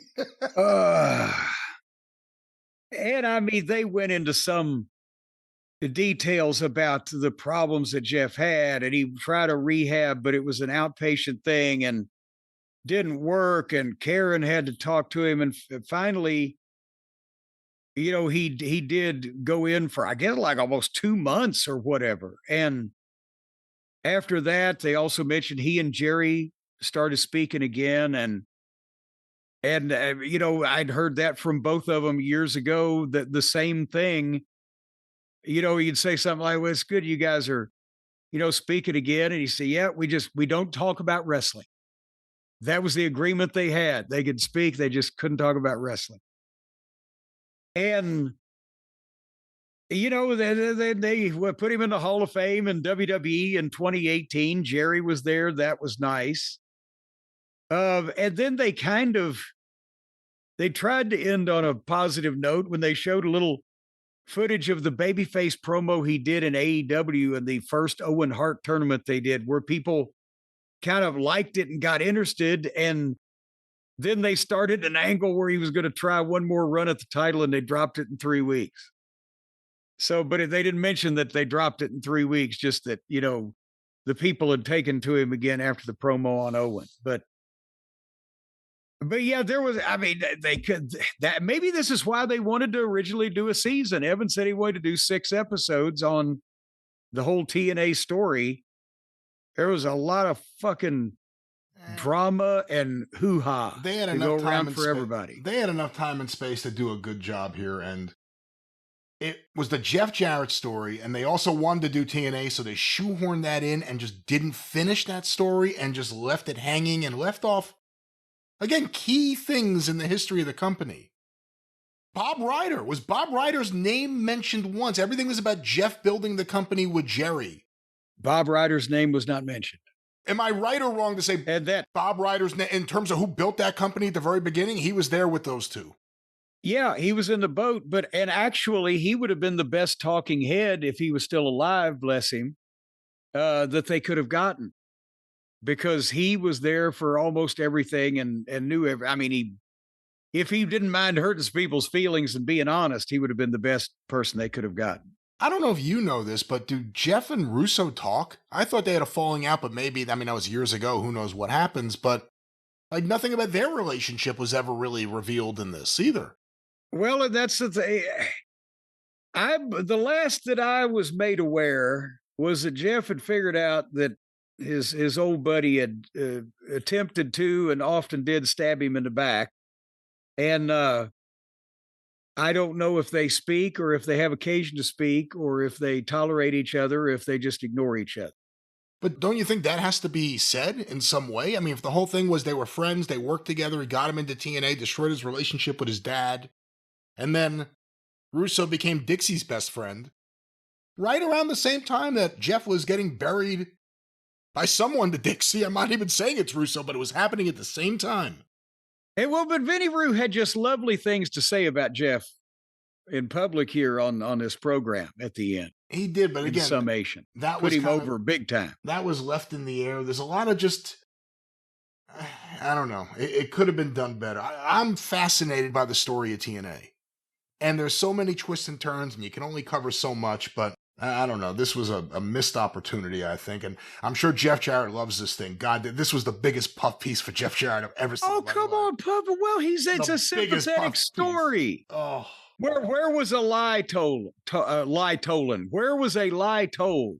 It's not that a lie was told, it's that you leave out lots of things in this thing. They really made it seem like Jeff Jarrett was a big star. They made it seem like the booking of Jeff Jarrett wasn't a major problem. Hey, I gotta be honest with you. That early talent roster, Jeff Jarrett was a big star. Now you're talking about in TNA? All relative, yes. The booking of Jeff Jarrett in TNA is something you hear almost universally from every TNA fan was a problem with TNA. And that was never referenced at all here. And it's enough of a talking point and has been continuously for over 20 years at this point. That's crazy. Over 20 years at this point. It seems like people would get over it by now. They call it the reign of terror, some people. I remember people back in the day calling it total nonstop Leonard because someone figured out his middle name was Leonard. So they thought they would call it total nonstop Leonard. It was a big story. I'm just telling you that I don't disagree with the choice of having Jeff on top in the early days of TNA. I just disagree with all of the creative. If it had been done better, people would have been pissed. And again, the Russo creative, I don't think this thing did a good job of pointing out, like we talked about. You could argue tastes and who likes what. You and I both don't like his brand of wrestling writing. But if you look at the business side of it, it always hurt business. It never grew business, helped business, caused people to want to go to their wallets and spend money.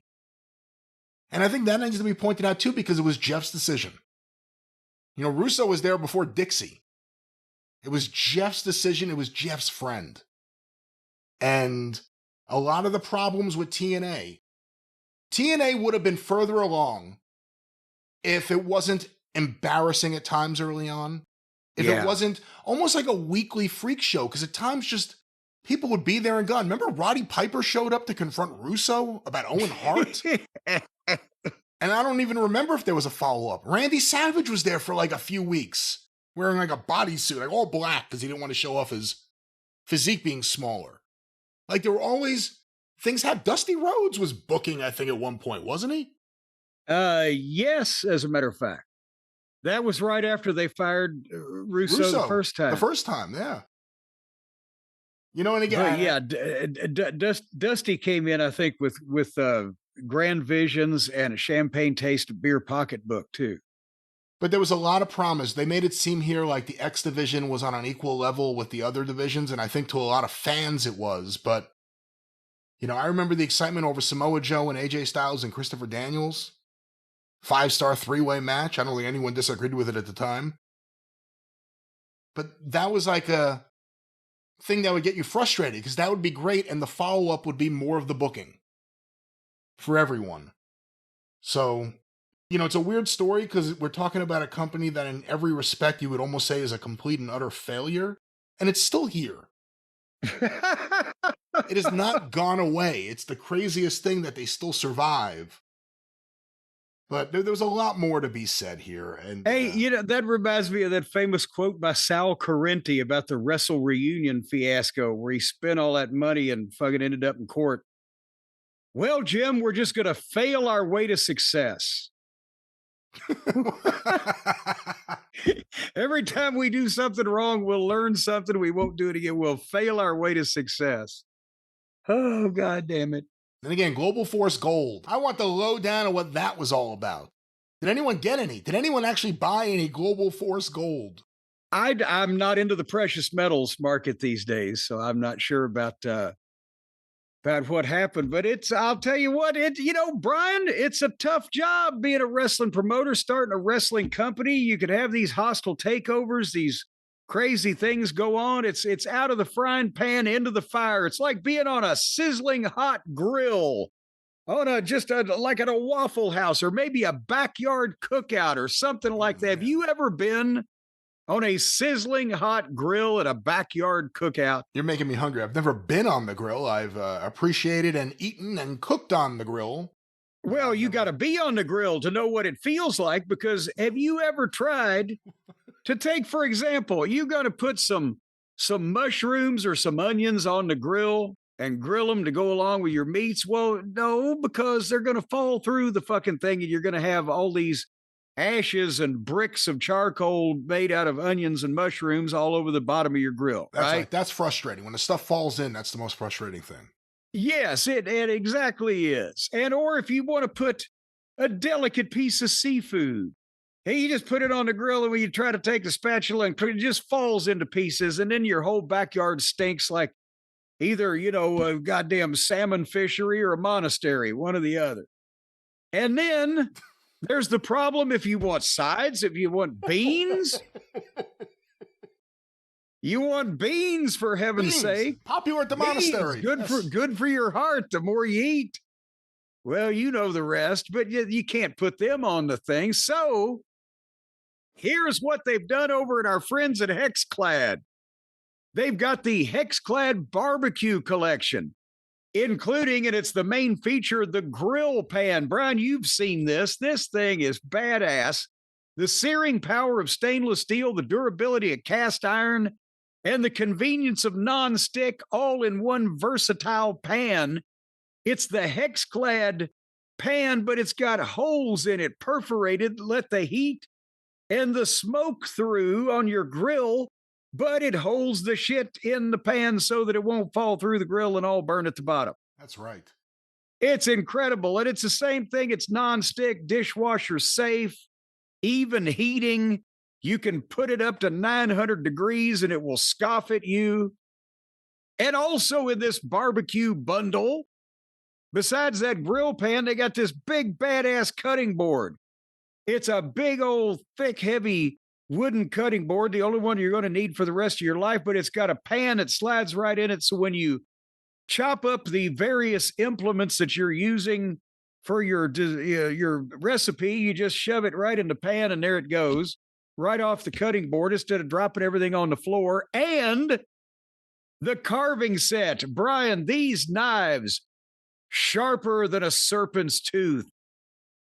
I'm telling you, can cut through anything. It's like the old commercial with the guy on TV cutting through the tin cans and the watermelons and chopping down a maple tree and whatever. You could cut somebody 4 different ways with one of these: long, wide, deep, and repeatedly. It is for food. It is for preparing and if you're a cannibal, I mean, you're kind of stuck with your options. I don't even think it was Hexclad. It was something else. We are supposed to stay away from cannibalism. That's one of the rules across the board. One of the I'm so okay, cannibalism folks. Is very passe.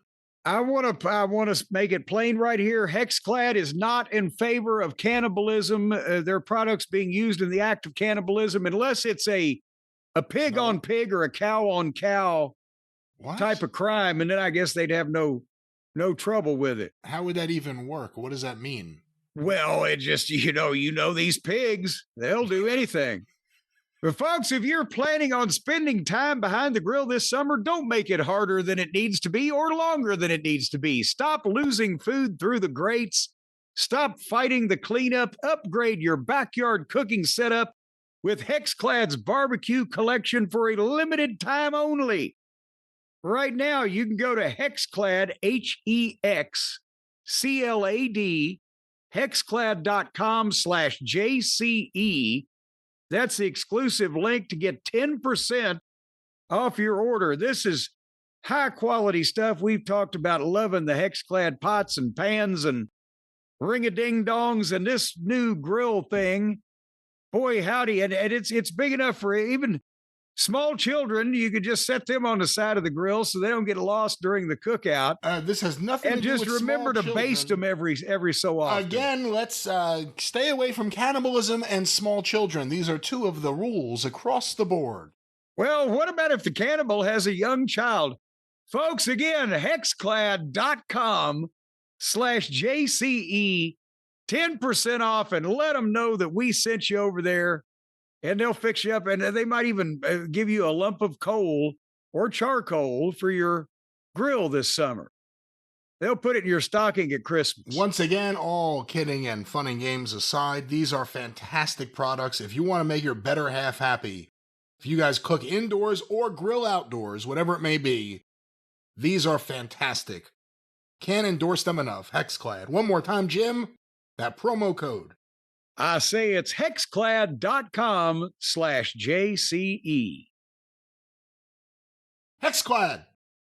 Well, Brian, before we go any further, I guess we ought to look at the latest head-to-head collision in this wrestling war that's coming up. They have gone and now they're trying to kill Chicago.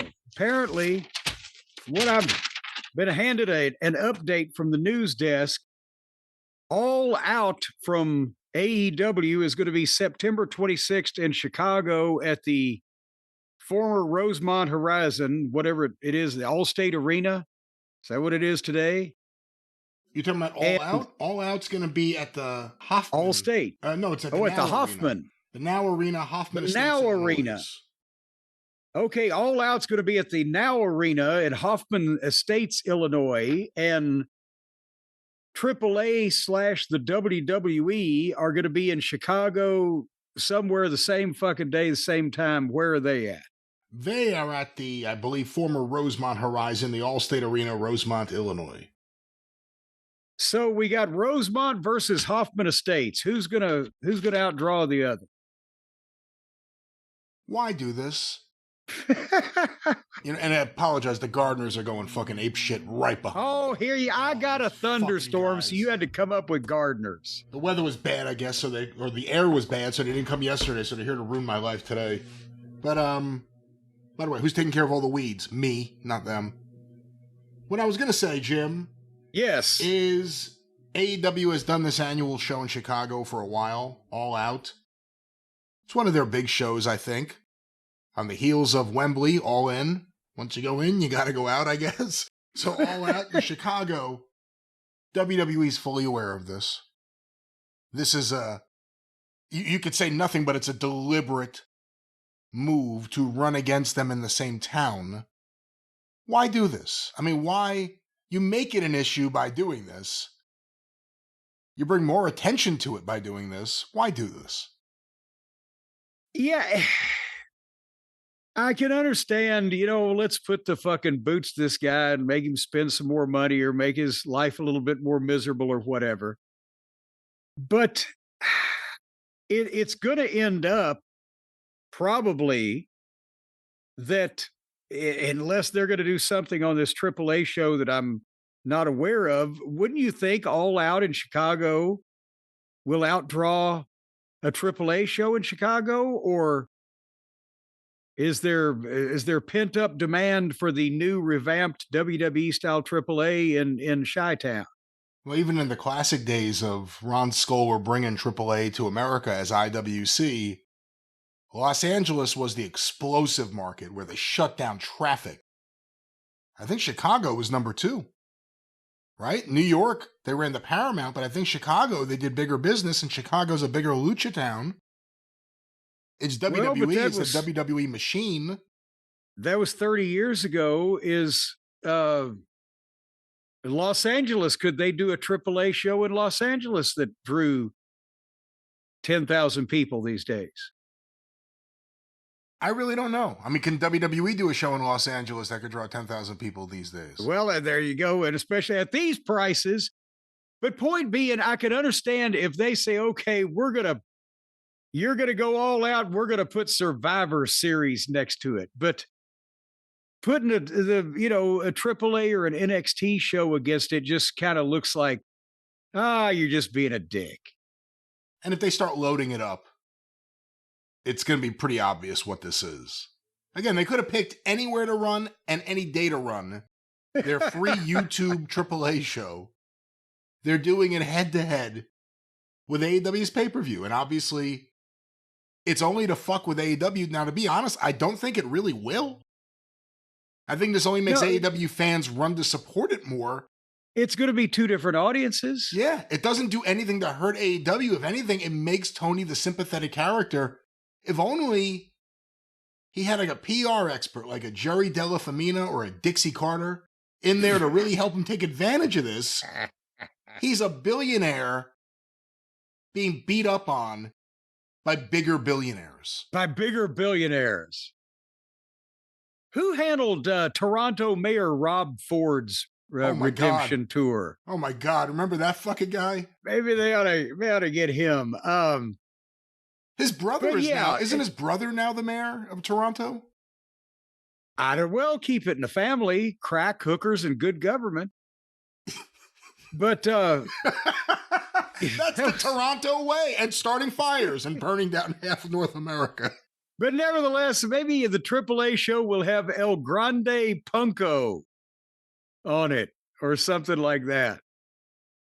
But it does seem kind of small-minded to pick on the poor little rich boy, Tony Richie Rich Khan, being picked on by this evil corporation. Tony's got the money. He should start running free outdoor parking lot shows against WWE when they do their pay-per-views. He can be the Terry Landell of the country. Oh, why not? Why not? Just fuck with them and enjoy it. If you're willing to burn money, have fun with it.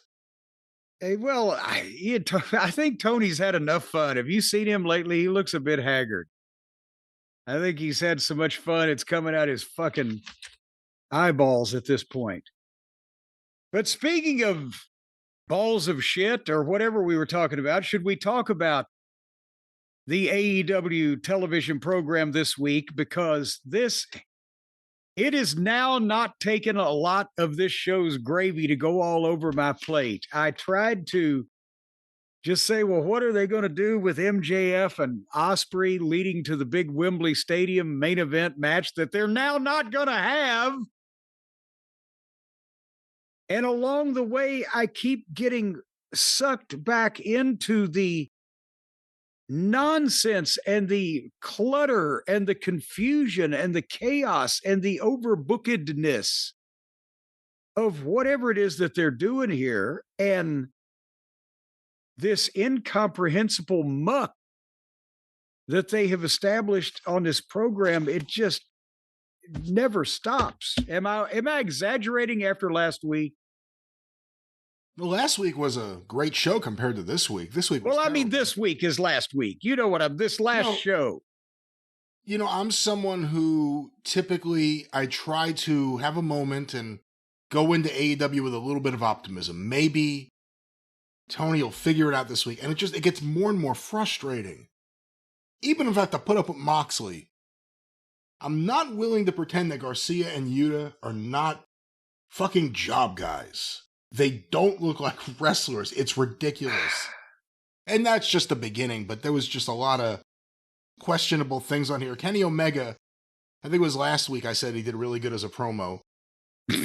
Well, you know, let's stop at one. I don't know what the hell the skit with Ospreay and Kevin Knight and Dark, whatever. It's one day since the last workplace accident. Well, they opened with the wise old Dick the Boozer, Plumber Moxley, giving sage advice to the green young boy, Will Ospreay, who sat mute and listened while this nonsense drivel was spouted off.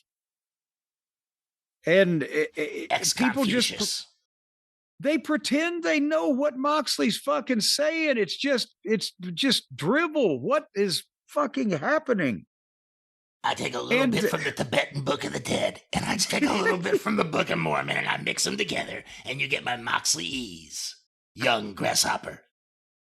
Well, which one's Mormon and which one's dead? But poor Ospreay again, this fucking guy's made to look like an idiot. And when we get back to him, that was just a brief pre-tape, but the first match was for the tag team title. Edge and Christian Cage against the aforementioned Garcia and Yuta, and it's insane. If they're going to have them do a job for Edge and Christian, that's one thing, but they're in a top heel group and they were competitive. And this went a while, and it's trying to foist Garcia and Yuta off on anybody as top level guys of any kind is insane. And they've got the Gun Boys back, Austin and Colton, and they've got Jay White and Juice Robinson that had the best tag team match of modern times a couple years ago. They're both healthy now. And we're working with these flunkies. So whatever happened, Edge and Christian won. Then Claudio and Findlay and Chuck Connors hit the ring and got some rotten heat on Edge and Christian with no action involved. And then music played, and here came the Gun Boys and Juice, and who's the other guy they got with them now? Not Light Switch. What's Ace his Austin. name? There you go. So now the fucking baby faces outnumber the heels to begin with, and they make a sloppy save and get in a fight on the floor, and Findlay went to hit Christian with the shillelagh, and he's over-exaggerating this big drawback, and there's Jay White, who snatches it and then draws back and just kind of scares him without swinging, and the heels run off, and Jay White is laughing about it. And then Jay White and Christian argue with each other until Edge made peace between the two of them because of the problems they've had in the past. What the fuck is happening here? This is the biggest mess I've ever seen. And this was 26 minutes into the show by the time this was over with.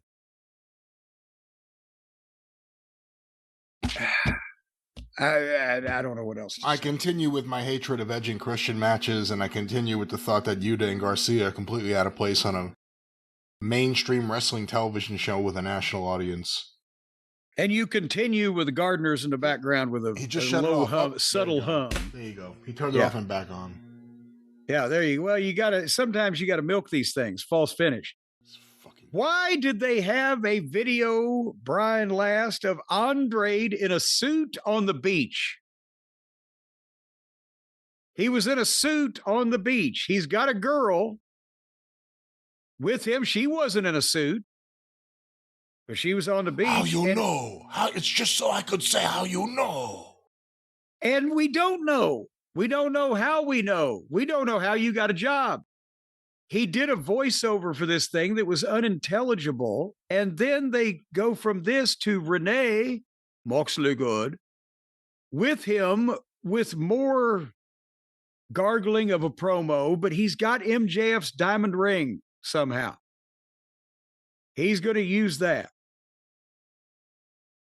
And I mean, it just keeps, then they can't just stop. With anything, they got to do it 5 times. They go to the back. There's Pockets and Kyle O'Reilly and Roderick Strong doing an interview, and Ricochet and a bunch of his jobber heels come in and have an embarrassingly fake fight and exchange with these guys.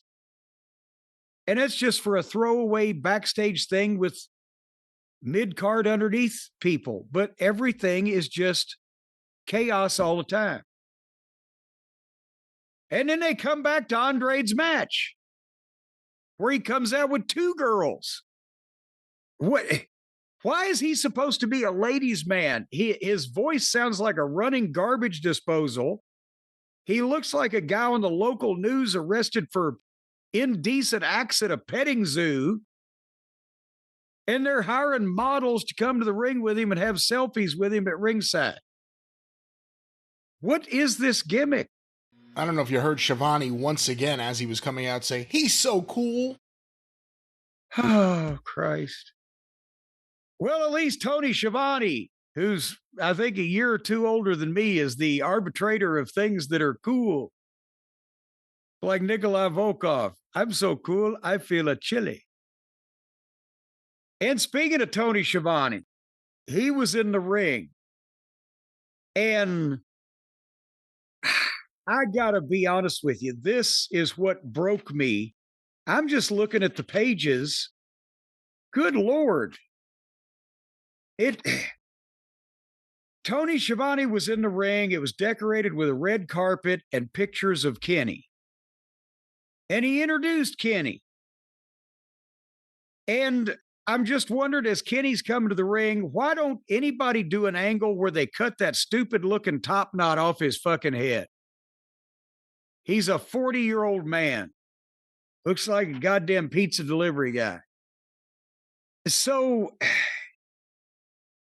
this guy's the world champion. Out he comes. But before he speaks, they play more music, and out come the Buckaroos, his friends, the Hartley Boys, who talk about being friends with him for 20 years and how proud they are of him. So they brought him a new belt so he didn't have to wear MJF's belt. Except for the leather, they're identical. So I don't know. But this is the epitome of why AEW isn't farther along than it is now after all this time, because they won't get away from this core group of friends that's worn out, washed up, broken down, blasé, unintimidating, never been interesting, and you don't give a shit about what they have to say because they say it in such a boring manner. And Kenny, again, when he has any time here, he proves he's a fucking real life dweeb with no personality. He drones on with promos that make no fucking point and sound so unaggressive. And then they play music and Ospreay comes out. And Ospreay comes out happy and smiling. And at this point, Tony Schiavone just leaves the ring. His job is done. And Ospreay asks the Bucks to leave the ring so that he can talk to Kenny. If you think this is sounding long, you're correct. Then Ospreay, after he's been punked out and just told what to do and treated like a flunky by the heel group and the goofs in that, comes out and gives a rah-rah speech talking about how great Kenny is. I always believed in you, and you had to believe in yourself, but now the cleaner is back. You've been my hero for the past 10 years. You inspired me. And I want to take this opportunity to thank you now, Kenny, because it's going to heat up from here because we're two alpha males fighting for a title. Is Kenny even male, much less an alpha? What is hold on, I'm getting the goddamn. He's not alpha. Because isn't Omega? He's not alpha. The he's opposite? Omega. Well, that's the opposite, but they're not two alpha males. Omega's the opposite of alpha, but besides that, I got the dictionary. What is alpha? I'm still in anesthesia here. Hold on, aluminous? Wait a minute. Alphabetize. Alpaca. Alpha. The first letter of the Greek alphabet. So he's all these people talking about being alpha males. They're just wanting to be a letter of the alphabet. What's Omega? What does that say? Let's just do this. More interesting than the wrestling program. Even fucking Cousin Brian thinks so. We're going to talk about that in a second. Not you, Brian, but Cousin Brian. I can't get pasty. That could be used. Obtuse angle. What is happening? That could be used. Yeah, I guess so. Octillion. That's how many minutes that the fucking thing lasted. Ointment. That's what I needed for my chapped ass after this thing was over with. Where is Omsk? That's a city in central Russia. All right, this is getting. I'm trying to find Omega, the Prince Small, Omega, the 24th letter of the Greek alphabet. Well, fuck, all these people are a bunch of, how about FU for all of these people? There's a couple of letters for you. Ospreay says that his work is a tribute to what Kenny has done, and all he ever wanted to be was a fraction of what Kenny was. And he went on forever. And I don't think I've ever heard two guys in a stadium main event act like better friends. Where is, to quote Spot the Moondog, Larry Latham, where's the heat? Then they played music and Kevin Knight came out. And I'm like, what the fuck? He's wearing another belt. He's got one of the belts. And he wants to talk to Kenny. So Ospreay did comedy about being left out, like he's going to slink over to the corner. But Kenny said, no, you can stay. But Kevin Knight wants the title shot from Kenny that MJF promised him, and he's there to collect the debt. And he challenges Kenny at Redemption for the title shot. And Kenny's promo then is to tell Kevin Knight how great he is at a cable access level, except that he's been dealing with Don, because when he saw Kevin Knight, he knew he had it. The way you looked, the way you acted, the way you wore your hair. He put him over like he wanted to ask him out on a date, but then the problem is Kevin joined the Don Fallis family and ruined the whole thing. I kept hearing click, click, click, click, and I realized it was TVs turning off the longer that Kenny talked. And Kenny explained how he smartened up and got left Don and tried to shame Kevin Knight into doing it too. And we're way past 15 minutes. This was still going. Here's a quote from Kenny. Call me crazy, but I think there's a heck of a lot of goodness in your heart. I'll call him crazy. Fucking wet fucking rag. And then Kenny said he wanted him to do it on your own, big boy, with a Barnett voice. And Kevin Knight said, you know, you make a good point, but there's no goodness in my heart, only greatness. Oh, okay, there's no fucking script writers in any of these hearts. Only hacks. So then Kevin Knight leveled Kenny Omega, and Ospreay tried to save him, but Kevin Knight bailed out on the floor. But on the ramp, Darby Allin jumped Kevin Knight, but Brian Cage stopped Darby. And all the Callous jobbers came out, and Kenny and Will tried to fight them, but the Boar Horseman music played. And here came Dick the Boozer with his clan, and when they came out, everything stopped, and they all stared at each other, and they went to break. What in the world was this? And we should mention Redemption, the pay-per-view in Montreal, Canada, was apparently supposed to be where Tony was going to have Kenny win the title. That's why he added a pay-per-view in Canada and called it Redemption. And then they just said, we'll do it on TV. So now they got a pay-per-view with Kenny, I guess, going to redeem himself against Kevin fucking Knight. Hello. Who's a champion. So now he's a champion, and he's either going to win, which he can't win, or he's going to lose, which of course he's going to lose. So the champion, because everyone has a fucking belt, is going to lose to Kenny Omega here at this completely unnecessary pay-per-view. And MJF... But call him crazy. I think MJF may be a little more hurt than we were led to believe would be. What do you mean, his feelings? Maybe that too, but I think maybe physically... that may be why, maybe one of the reasons why they did what they did. Well, we're not the only ones this time.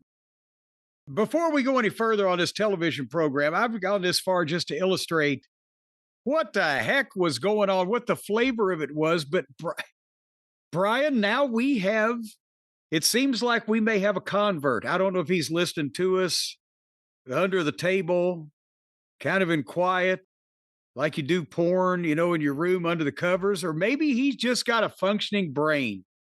But cousin Brian Alvarez is, I'm afraid that he and Uncle Dave, it's going to be like politics breaking up a family, because he is even seeing what we've been seeing for so long that this shit doesn't make any sense and it goes on forever and it never stops. And they ought to be better off in AEW today than they are with all the resources they've had. But this show can't fucking focus. And they're continuing to have this almost, as some of the folks have been saying, we ought to make it a weekly segment. The Battling Bickersons with Uncle Dave and Cousin Brian. What are they up to this time? It's been very interesting because I think Brian Alvarez is currently saying things that we've been saying since the beginning. It's about the booking. It's about things being left on the table. It's about things not being referenced. It's about things not making sense. It's about the formatting of the show. It's about who gets how much time on the show. I don't know what it is that triggered something, but he's been ultra critical of them.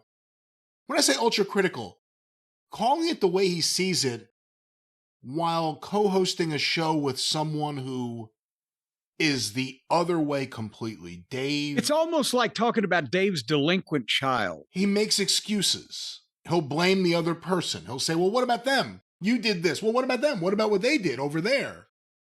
So it's been an interesting thing. I think he's now hearing from a lot of fans the way we have for 7 years or so. You know, you're a grifter, or you're wrong, you're mean, you hate everything. No, we're just telling the truth about something you're pretending is booked well. The honest thing is this, that celebration of Kenny Omega was a great example. That segment sucked, and it doesn't even matter. Because the people who are buying those pay-per-views, I don't think the week-to-week booking matters in any way. I think they look to see what the match is, and that's what they're going to buy. And the booking could be non-existent, as it very often is, or it could be overly complicated with way too many people involved, as it often is. And that's where we're at. That's my little speech. I apologize, but boy, that's the one thing we did. Wrestling was better in the old days, but we did miss out on one factor of modern wrestling, a certain segment of the audience that will just buy anything, no matter whether it sucks or not. We didn't really have a lot of them. We had to make up for it with other people from other groups. Well, let's go to this. We have a few things here, but let's go to this. From Wrestling Observer Radio, Brian Alvarez and Dave Meltzer talking about Dynamite. Now, we've reviewed half of the show, give or take. I'd say a little more than half, maybe. But here's their opening thoughts about the show we have pretty much said has been mediocre so far. Let's hear what they think. Dude, I hated that Dynamite. Maybe hated is the wrong word, but okay. I loved it. Oh my God. Are you kidding me? I loved it. I should just step out. I let Garrett do the show. I thought it was awesome. That's impossible. Why? What did they say about Hangman? Nothing. He was not mentioned on the show. He wasn't mentioned a single time on the show. No, that was bad. I agree. We have 5 matches. Let's stop it there for a second because we haven't even mentioned that. Hangman Adam Page, with very little notice, returned live on Collision in Virginia, where he's from. Cut a promo. They did the goofy thing where they had him come out with the goofy thing on the screen that he had a vasectomy. And then he came out, acknowledged that he can never challenge for the world title again, but there are other things for him to do, and he's ready for it. And I understand he also announced that he's been gardening. It got a good reaction from their fans. Did you know anything about it watching Dynamite? No, they didn't mention it. They showed no footage. They didn't mention it. I wasn't going to complain because I don't ever want to see him again. I think he sucks. But no, they brought a big star that's been absent back for Collision with one day's promotion that he would be on it. And it was only because he was nearby his home. And then he's living in Greensboro now, actually, which is close to Virginia. But and then he wasn't on Dynamite. They didn't mention it. Because none of it makes any sense. Let's go back to Dave and Brian. For the pay-per-view. I think the main event is a match that the fans chanted no, no, no for. Yeah, but they did a hell of a job. I mean, no, I didn't. No, they I didn't want that match. But by the time they were done, I thought that was Kenny Omega's best mic work that he's ever done in the United States. I wouldn't say ever, but I would say in the United States. I thought he was tremendous. I thought Will was tremendous. I thought Kevin Knight was tremendous. They thought they did the best they could. He got beat up by Darby immediately after the fans chanted "No, no, no." I know, but the mic work was awesome. Well, we'll see what the big things. I mean, he's going to kill Darby next week. Well, hold on, that's the end of that clip right there. Yeah. The audience stormed the stage and hung him from the rafters, but goddamn, the song was great. Jesus Christ. Again, Alvarez is the voice of reason. I know he likes a lot more of that style than we do, and that's fine. We're talking about the booking. That's you always have been to the be real. honest. Yeah. You have to, because that's why Dave is in the position he's in now, where everybody laughs and makes fun of him being Tony's uncle, Tony's illegitimate father, Tony's paid shill, Tony's whatever, because he just twists himself in knots not to recognize what's right in front of him. And again, you could disagree with everyone. Everyone could disagree with each other about what style is best or what you like. But when you're actually talking about the formatting of the show and the booking of the show, I mean, you have to be able to acknowledge the truth. We have some more audio here. There's always someone else. You could always back yourself into the corner and go, well, not me. Look at the little bird over here. It's the bird. Let's go to this, Dave and Brian. So they run down all the matches on this show, and they all of a sudden mention that coming up next, opening the show, is a match with Christian and Copeland versus Wheeler Yuta and Daniel Garcia for the World Tag Team titles. You know they announced this 1 hour before the show went on the air? No. An hour. Well, WWE does that too. Dave, it's a tag team title match, dude. We had 2 matches announced. Dave, hold on a second. That happens all the time. Last week's show. I'm not saying they shouldn't have announced it. Of course, it sounds like you're defending it here. I'm not defending it. I'm just saying. I don't care what WWE does. It's not WWE. I don't care. They do it every single week. They do this every single week. You want to cry about it every week? Yes, I will. It's like yes. All right, let me stop it there for a moment. Yes, I'll cry about it every week. Wow, he blew up at him. Dave! He just blew up at him. Dave's not here, man. Yes, they could have announced it ahead of time. They don't, okay? They don't. He has a strategy that he wants to announce matches on the day of the show. Whether it works or not, I don't know. This is the strategy. And WWE has the same strategy. But hold on a second. They sometimes announce title matches after the show started in both companies. Can I ask you a question? Well, what? Did you know before the show last week that show was going to do a great number? Oh, yeah. Because I did. Because of the main event and no title competition. Match, right? The main event and no competition. And the conflict match, too. Yep. Yeah. And no World Cup, right? No World Cup. That was, okay. Which is why they did that. So if you were in charge and you knew that show was going to do a great number, yes, would you not have built up a card for the following week's Dynamite? 100%. Or would you not have mentioned that Hangman Page was appearing on Collision on Saturday? Well, the Page thing ended up doing the number, so I can't criticize him now. I mean, the show did a good number, but had they advertised him? I wish that they had they advertised him for this show, perhaps? Had they advertised last week that the World Tag Team titles were going to be on the line on this show? No. They had one match announced last week, which was Andrade and Doyle. That's the only match that they had announced last week on Dynamite. Yes, they should have announced more. They should have, especially because they had, I mean, like the match they did. But that's it. Yeah, that's it. Is Dave sucking lemons? Should he swallow more often? What's going on with it? He sounds very squishy. And no one's justifying WWE doing it. I think in either case, for the most part, it's good to have a card announced. Well, besides that, hey, I just found out that my brother-in-law is a murderer.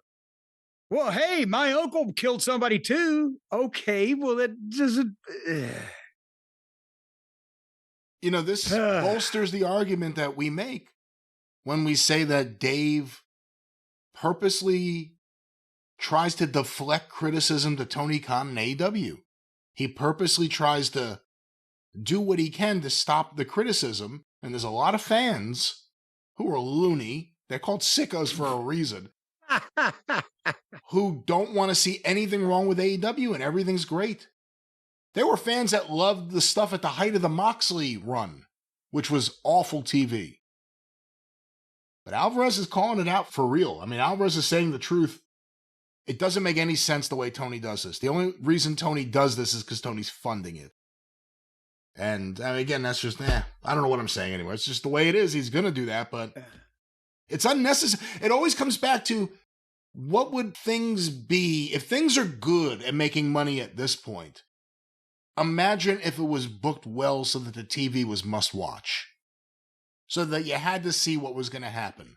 So that one week led into another. In other words, something like kind of what we were looking forward to, but didn't have much faith in seeing when this thing started. We said, well, let's see if they can do it. And they ain't been able to do it. And Tony ain't never going to get it, because after 7 fucking years of doing his same shit, he's got to be burnt on doing the bad shit. That's why it's getting worse. But he's not ever going to let anybody else do it. So it is what it is. But however, and again, I'm not going to blister him about the semantics between revenue and profit. Tony's been asked, is AEW turning a profit? He said, we've had the biggest revenue we've ever had. So point being, even if they're losing less money now, wouldn't the idea be eventually to make some? So you could take that money, Brian, and you could stick it in a big fat wallet, and you could show it off to people and say, look how much money I made. But then again, the days of the big fat wallet, well, they're passé now, aren't they? Because of all the things we know now about pickpockets and chiropractic practices.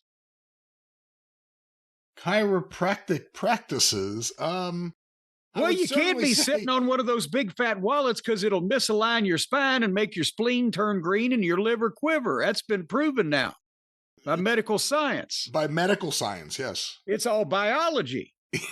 See, what it is. Again, I don't think it has anything to do with biology, no. Well, I'm telling you, you just take a big old lump of something and stick it in somebody's butt cheek for about 15 or 20 years and see if they don't walk sideways. What? That's why, folks, whether you're Tony Khan and you're a billionaire, or you're just a little old fella making the best that he can in this tough and hard scrabble world, but you want to hold on to your money and your credit cards. You don't want to lose them, but you don't want to walk like you're digging taters at the same time. That's why our friends at Ridge have revolutionized the wallet. Instead of a crusty leather brick, now it's a smooth and sleek metal, titanium, carbon fiber fucking means of communication across the world. Because what you can do is you can put your money in it, you can put your credit cards in it, and it's got the RFID blocking technology that keeps you safe from the digital pickpocketers. And if somebody tries to pick your pocket, all you do is hit the special button on the side of this thing. No. And instantly it calls Interpol. Because see, you're a big time international yacht broker. You might not be in America where you can just call the local county sheriff. So it calls Interpol. It doesn't. So they can come and take they won't. the offending pickpocketer away to a gulag somewhere off an archipelago in Russia. Okay. Once again, we are not going to make up features that aren't there. That's one of the rules that overrides all things we're going to talk about. No cannibalism, no small children, and of course, no features that are not there. Friends, you don't have to worry. I don't know why crime was put into your mind here today, but let's talk comfort. And let's talk carrying money and identification on the go. Yes. In a small way, without some obvious thing that, if we want to focus on pickpockets, they can see, or let's just focus on comfort. You want to sit down, you don't need this thing sticking into your leg. Well, no, this thing is barely bigger than the credit cards themselves, but it holds up to 12 cards plus some cash. And it's got 50 colors and styles to choose from. But the most important thing is whenever somebody comes up and says, show me your papers, when you pull this thing out, you can either pull out your driver's license or you can use it as an Oriental fighting star to instantly, just like you're skipping a flat rock, throw it at the guy's Adam's apple and it'll lodge in his goozle pipe. And then you can run away. And with the Ridge tracker card, you're always going to know exactly where this wallet is and whose corpse it's sticking in. So you'll never have to panic about losing it. And Ridge isn't just about wallets. They create premium everyday carry essentials like power banks, key cases, suitcases, rings, portable coffins for your loved ones, all built for Christ's sake, with the same sleek and durable design. And it's wind resistant too. So you, on the way to the fucking cemetery, you can get up a heck of a head of steam. No matter what you pick. Why? Ridge has free shipping, a 99-day risk-free trial, and a lifetime warranty on all of their products. That means either your lifetime or theirs, one or the other. If everybody at Ridge dies, you're pretty much out of luck. But most of them are young and in the prime of life. And right now, for a limited time only, our listeners are going to get 10% off at Ridge. That's RIDGE.com, Ridge.com, by using the promo code JCE at checkout. Ridge.com, promo code JCE, 10% off on this fine wallet. And for that matter, the other things that you'll find at Ridge.com that you can't afford to live without. If you can't have these things, you're just going to want to jump off a bridge. So why the fuck would you want to jump off a bridge? What's the matter with you? Just get a new wallet. Once again, you can make things better. There's no reason to take permanent solutions to temporary problems. We can make this focus on comfort and the ability to be on the go without a large lugging. The idea, the dew point's 49 right now, but Ridge, you're just dragging something around with you. It's just like it's a heaviness, a weight. It's just a big sack. Maybe it's a goiter. Well, Jim, we don't know, but maybe the listeners want to say hello to heaviness or goodbye to heaviness. Hello, 10% off at Ridge.com, promo code JCE. Get the best wallet that you'll ever have and put your money in it. And don't let anybody pick your pocket. And tweet them and let them know that you love us, please. Yes. Ridge. Back to Dynamite. From the Ridge, off the Ridge. Back to Dynamite. Boy, back down in the holler.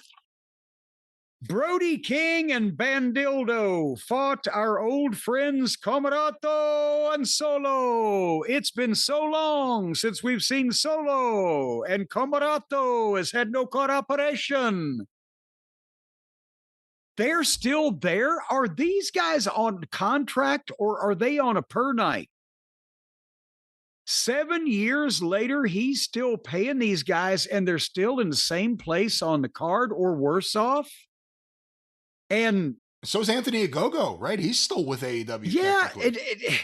But again, are they just getting a regular check not to fucking wrestle except every once in a while when he calls them? Or are they on a per night and they have other jobs because you don't see them or hear of them anywhere else? And what kind of career is that to fucking have where you're invisible to people for long stretches? I know you're getting paid, but and for about 3 or 4 weeks there, they had Brody King ready to be a single babyface at the top of the cards, like the kick-ass babyface spot. Hacksaw Duggan in Mid-South or Dick Murdoch one time in Florida or whatever the case, where he's not even the top babyface, but he's always, you can use him for long periods of time because he's the fucking gimmick guy there. But now he's back with this fucking jerk. Anyway, then the next match for some title or other, again, Kyle Felcher, he's got the belt, one of the belts. He defended it against Commander. Commander was back, Brian. It looked like Kyle was wrestling Max Mini. What in the... And again, this went however long, and Kyle had to figure out ways to let this diminutive little dwarf do his shit. And then finally, this is the point I was going to make about this thing. Kyle wins, and he tries to take his mask off. But out comes the newly reformed Take-A-Shit, who's left the Don Fallis family and has recognized the error of his ways. And Take hits the ring to fight Kyle. And did you pay any close attention to this, or were you zoned out by this point? Do you remember what I'm talking about? I watched. This was the fakest fight I've ever seen. I double dog dare anybody out there, whether you like AEW, WWE, wrestling in general, whether you're good, bad, or indifferent, animal, vegetable, or mineral, anybody that likes anybody. Kyle's immediate family, look at the video of this fight that they started having with Take and Kyle. It was not just embarrassing, but ridiculous. They weren't even touching. They weren't even trying. It looked like two teenage girls swinging at each other while they were trying not to hit each other. I had to back it up and watch it again, that they thought that this was acceptable to do in front of people on television. I don't know what agent or what promoter, what booker, who wouldn't have screamed in OVW with the guys from the amateur class.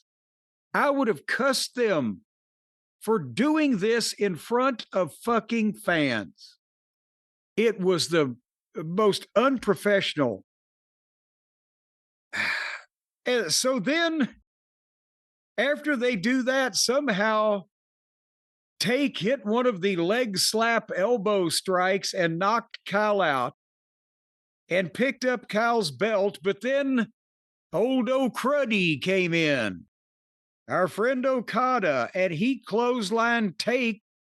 One clothesline, and Take was dead.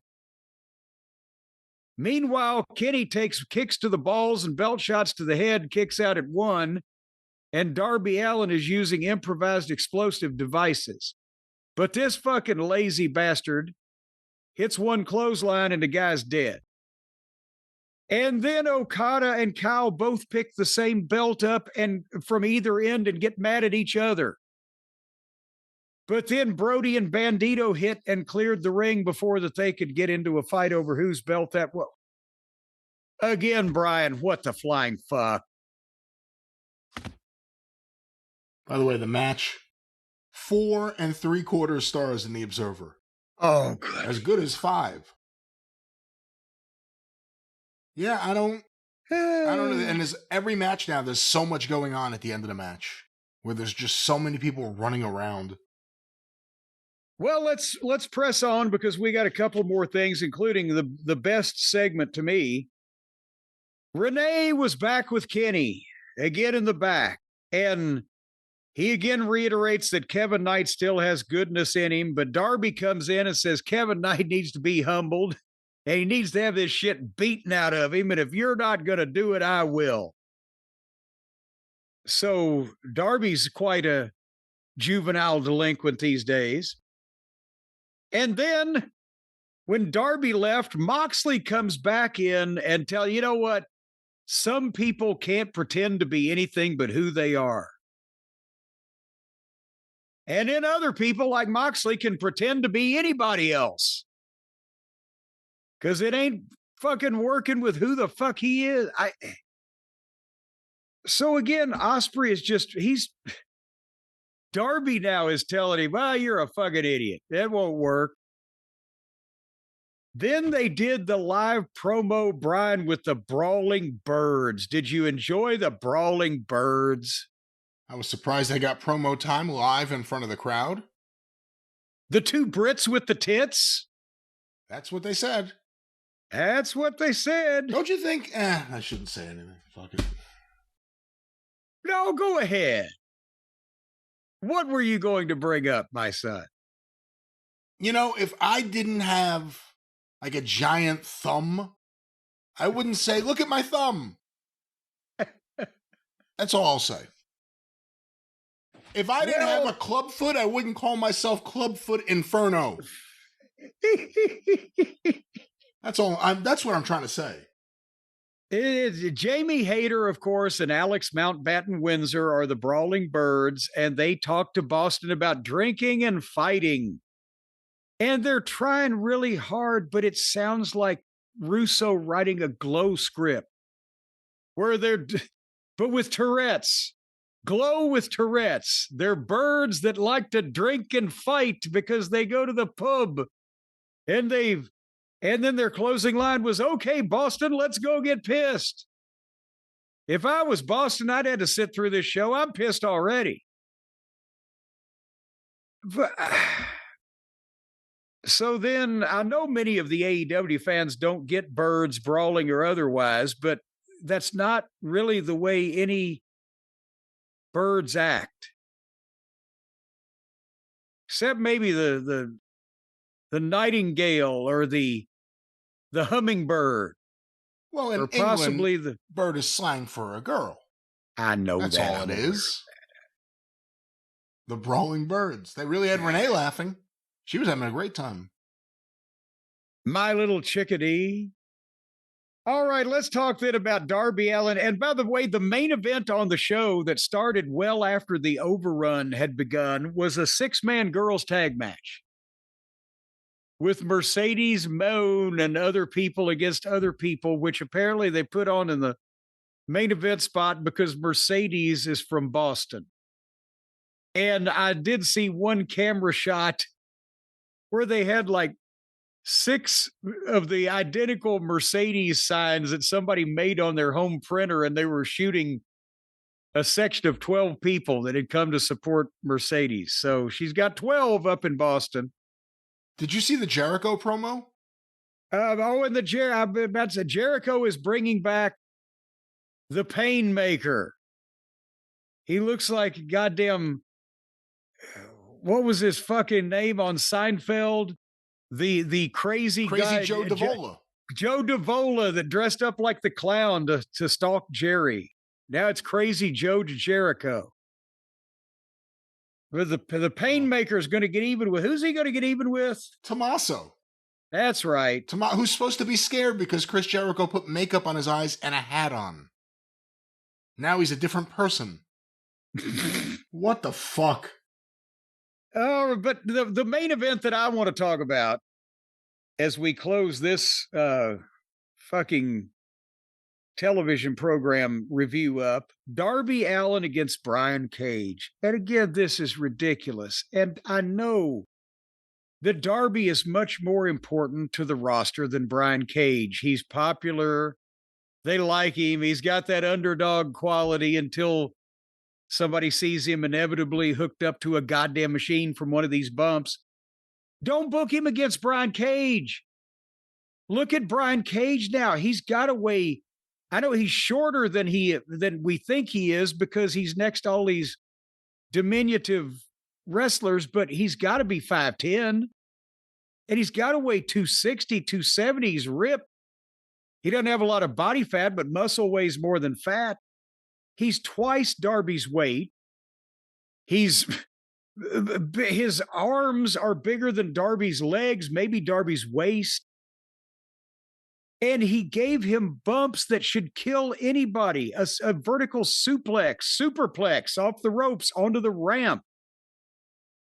A fucking multiple bumps over the stairs and the floor. And the big one was he pressed Darby over his head on the ramp, walked and threw him head first at the ring post, and Darby's head hit the ring post while he was in midair. He takes the bump, he goes down.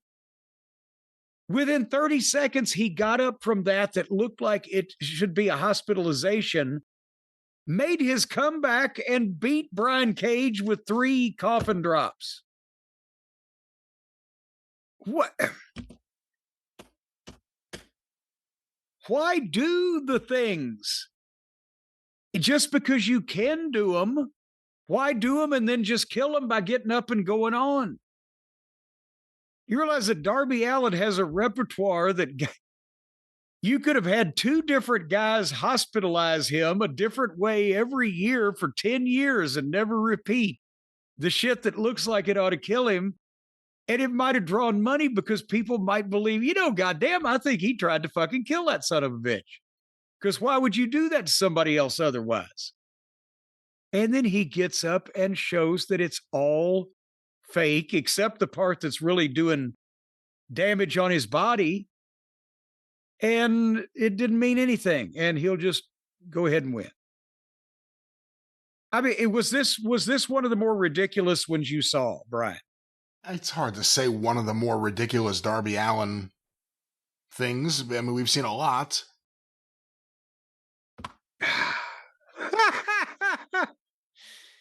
So that's the update there on Dynamite. As I said, the main event was the 6-man girls match. I chose not to participate. And I mean, there's nothing else they can do after every match. Somebody continues to beat on somebody until somebody else comes out, and then maybe somebody else comes out. In every interview, somebody else comes out, and they talk until somebody else comes out. And it's the most boring sameness to everything. Well, you're great, but I'm great too, and we're all great. You've been my hero, so I want to beat you. Even if any of this was good, is it good to do it in every segment, every week of every show? Well, again, that's Dynamite. That's just the way it is. Bad commentary, bad formatting, bad layout. It's just not a good show. That's just the way it is. Some things will never change. Name that artist, Brian. I don't know. Bruce Hornsby and the Range. That's just the way it is. He's talking about another tragedy, though, the tragedy of the 60s civil rights struggle, not the tragedy of the 20s terrible wrestling television. All right. Well, what are you doing over at the Arcadian Vanguard Network with wrestling news and all those type of things this week? I forgot to ask you that earlier. That's all right. Why don't you listen to wrestling news and all those things, thewrestlingnews.com, or wherever you find your favorite podcast. We're on Twitter at Superpodcast, Facebook, facebook.com/Arcadian Vanguard. Shut Up and Wrestle with Brian Solomon, SUAWpod.com. George Shire coming up on the show. And of course, Stick to Wrestling with John McAdam, McAdamPod.com. What was happening 40 years ago, hear it there. And go through the archives, the 605 Super Podcast, the mothership! Oh, boy. I got a toothache. Go through the archives, 605pod.com. All episodes for free. You dislodged your tooth on that one, eh? It was hurting beforehand. Oh, well, do we have anything else to chew on? We'll be back on the drive-thru. There's Saturday night's main event in SmackDown, and also a big, medium-size AEW pay-per-view next week. So there's a lot of things and a lot of questions. And also, we'll probably be returning to looking at the ages of wrestlers in the past. Stay tuned for more about that. Yes, we have gotten another dossier of papers on some of the wrestlers. We're going to be reporting on that. And of course, back next week on the experience here with more fun and falderall. And go to the YouTube channel if you miss us in the meantime and in between time. But until something happens again, we're done here for now. Thank you, fuck you, and bye-bye, everybody.